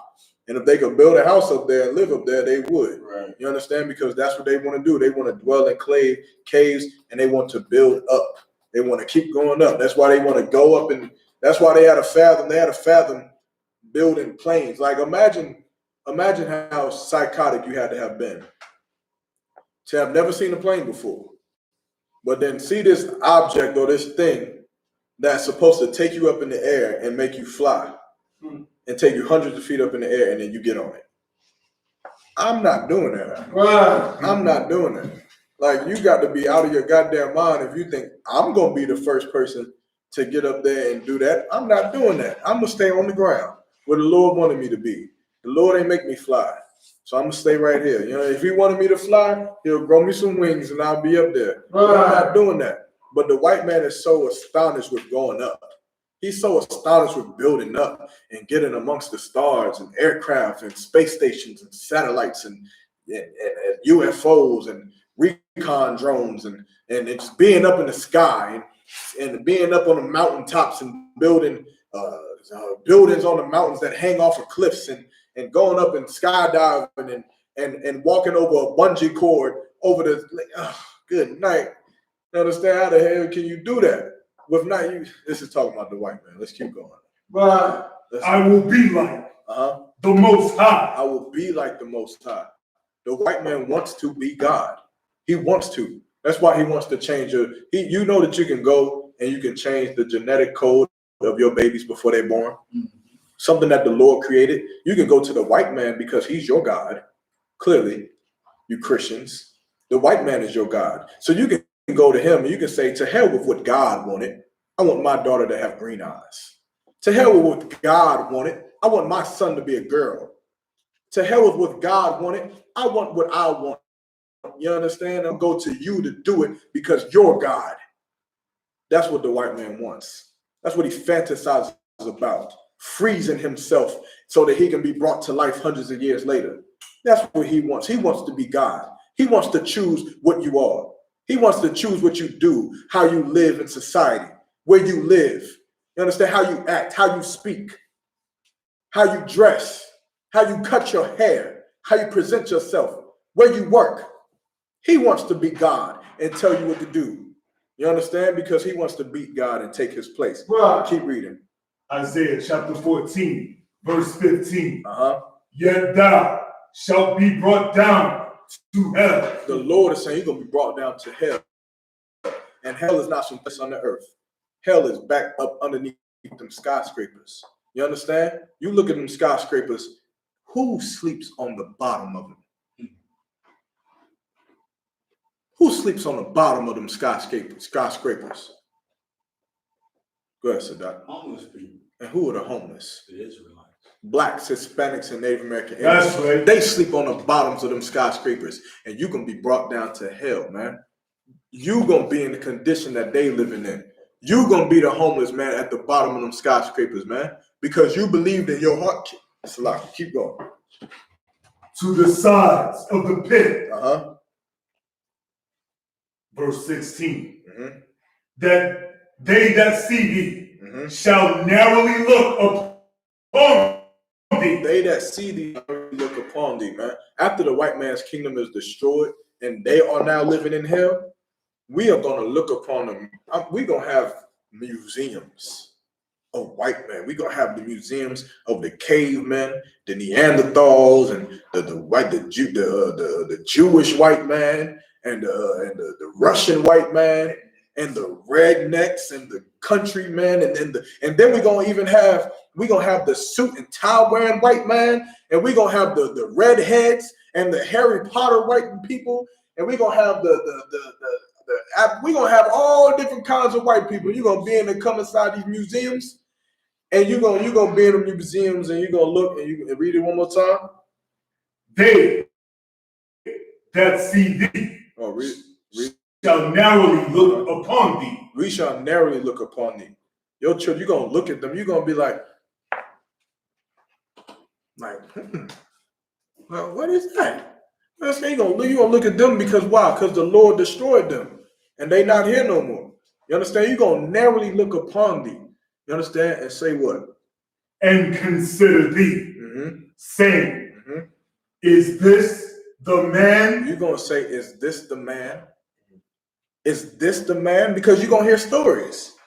You're gonna hear stories about how the white man conquered, about how he ruled in Europe, how he ruled in Russia, how he ruled in Great America, how he had skyscrapers, and how he could make fire come from the sky, and how he could change, and how he could destroy the ozone layer, and how he can destroy nations, man. And you're gonna narrowly look upon him. You're gonna say, is this the man? This the man you was talking about? Keep reading. That shook the nations when he came with his fleets. When he dropped Hiroshima and Nagasaki, man. When he dropped them bombs in the Middle East, that shook the kingdoms, man. You're gonna look and you're gonna say, is this the man? You talking about all them movies? Oh, Captain America? Batman? Spider-Man? Flash? Is this the man that was supposed to be the superhero and the villain? Is this the man? Keep going. That made the world as a wilderness. Is this the man that destroyed the earth? You understand? That's only talking about the white man. How you know? Because white people will tell you. They'll tell you white people ain't stupid.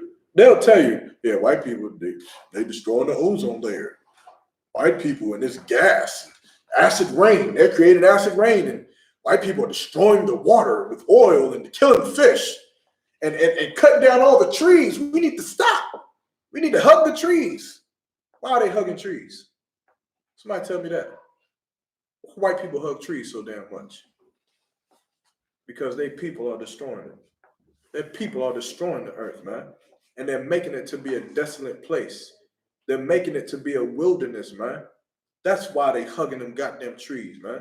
That's why they so pro-organic and non-GMO. You think they non-GMO because black people is putting GMOs in food? Whatever the hell GMO is. You think, oh, we got pro-produce and organic and farmers market. Why the hell they gotta have that?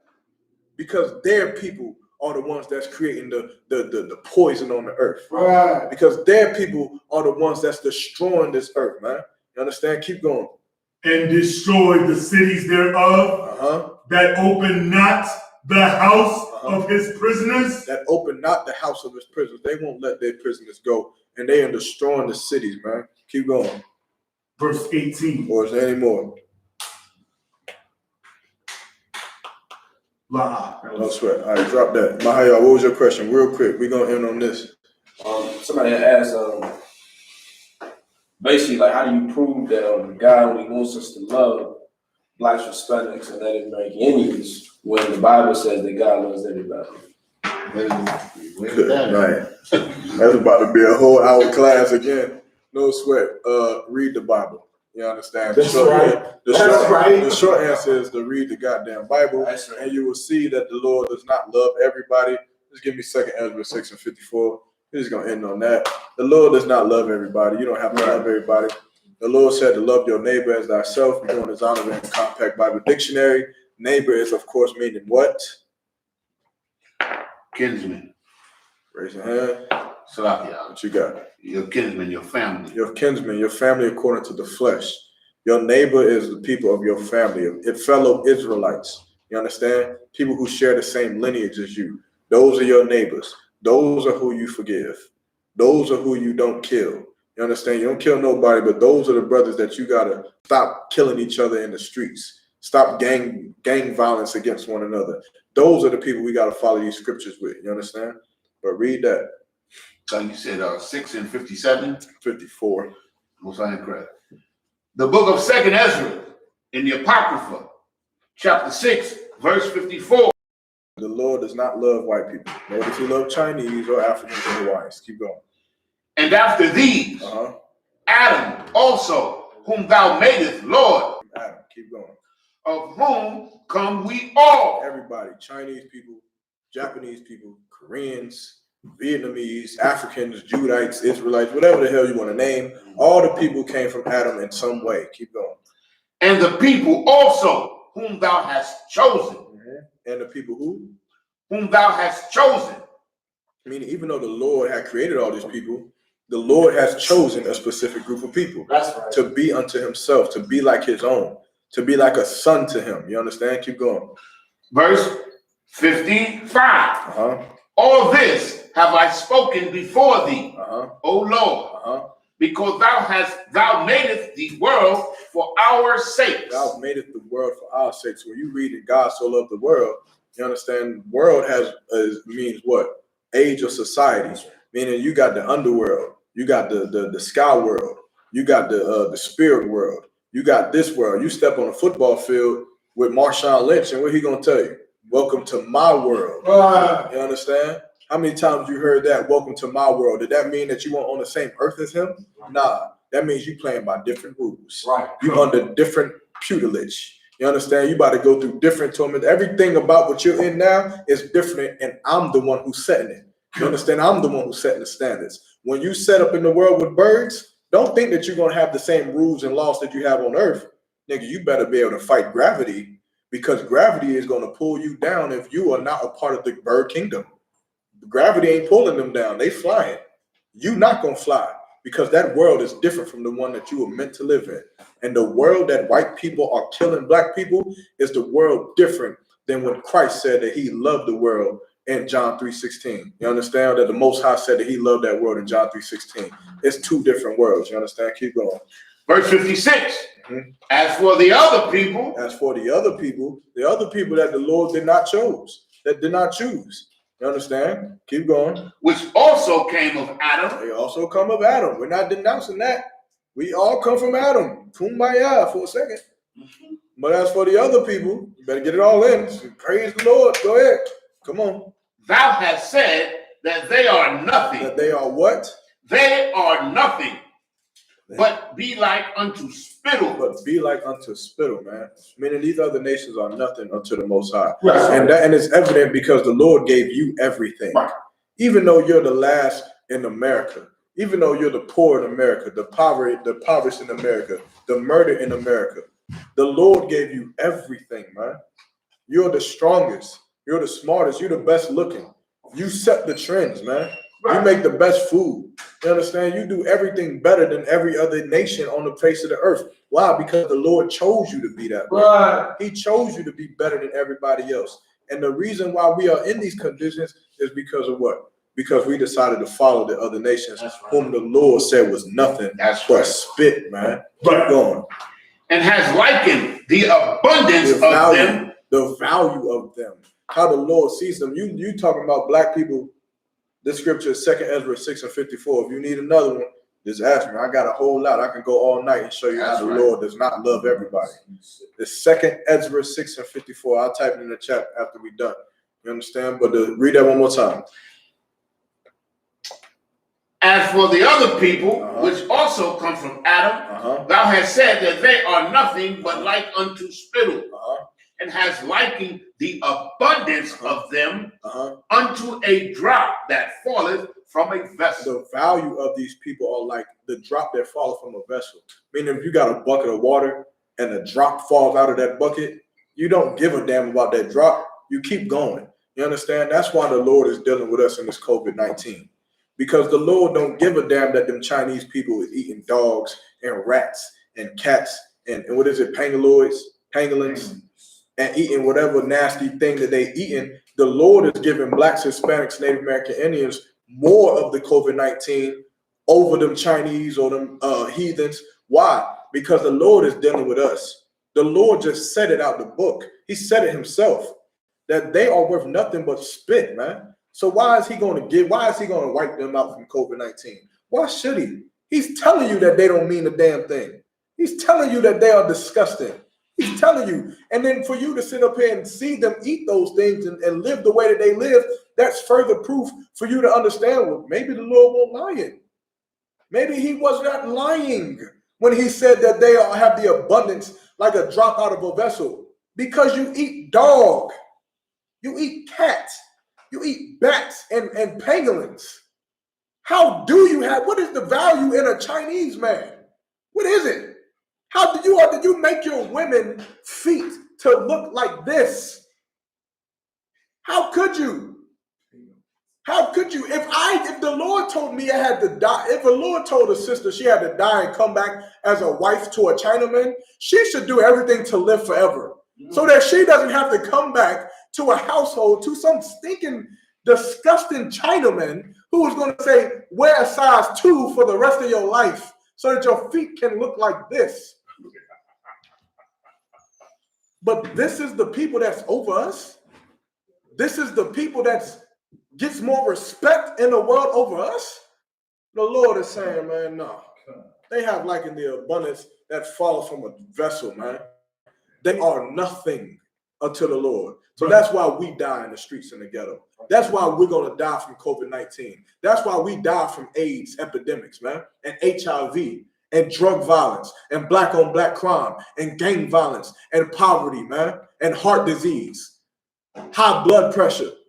That's why we die, because the Lord, like any good father, is going to punish his kids, you understand, for disobeying him. Right. The Chinese man ain't disobeying nobody.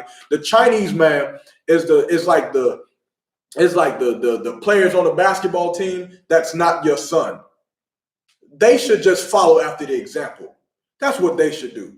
Israelites should be leading the example, meaning we should be the ones on top. And because we don't eat no goddamn bat, and we would never touch no pangolin, man, no snake, no horse, because we wouldn't touch these things, they should look at us and say, well, that's a great and mighty people. Maybe we shouldn't touch it too. Why? The same way we do it with the so-called white man.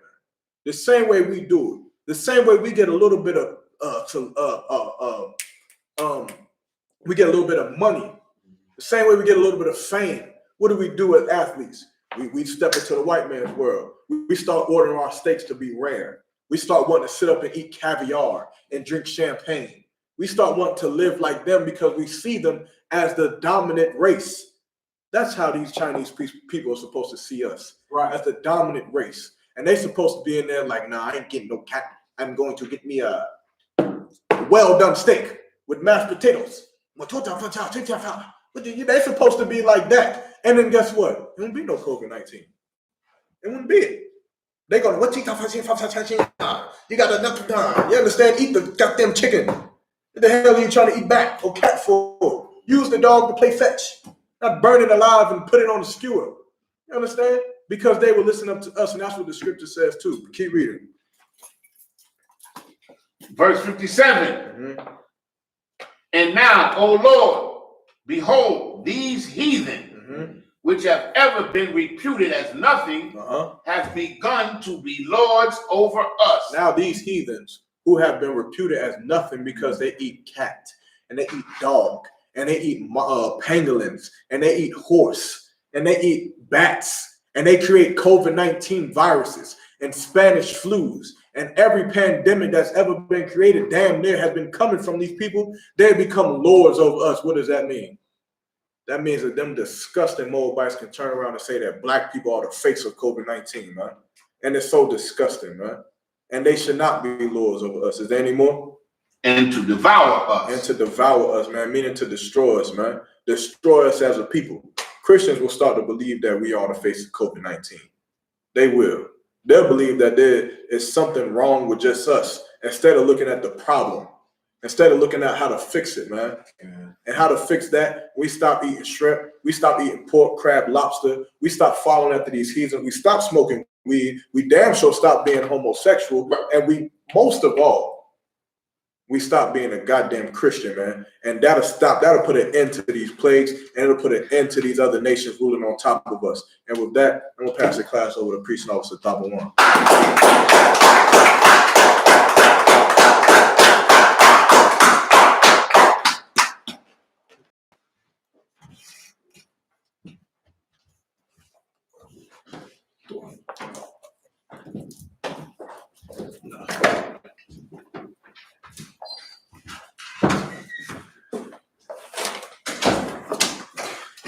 ISUPK security announcements. We are the ISUPK out of 1 West, 125th Street, Harlem, New York, under Commander General Yohana. New rules for brothers and sisters. When a new brother or sister comes into the school, they are off limits for 6 months. They are to be saluted only. They are here to shed themselves of the world. After 6 months, if a brother or a sister has an interest in a particular person, he or she must get permission from the head to speak to a brother or a sister. There is another 6 months in which the brother or sister will court each other. After this 6-month period, the brother or sister will get permission from the head to marry. Tithe, which is the commandment. You can find this in Numbers 18 and 21. And Malachi chapter 3, verse 8 through 10 means 10th in Hebrew and is pronounced by Isupk. 10% of every penny of any increase the Lord gives you, you give to the Treasury Department or a teacher. Priest fund, free will offering for priests, not mandatory. Whatsoever amount you would like to give.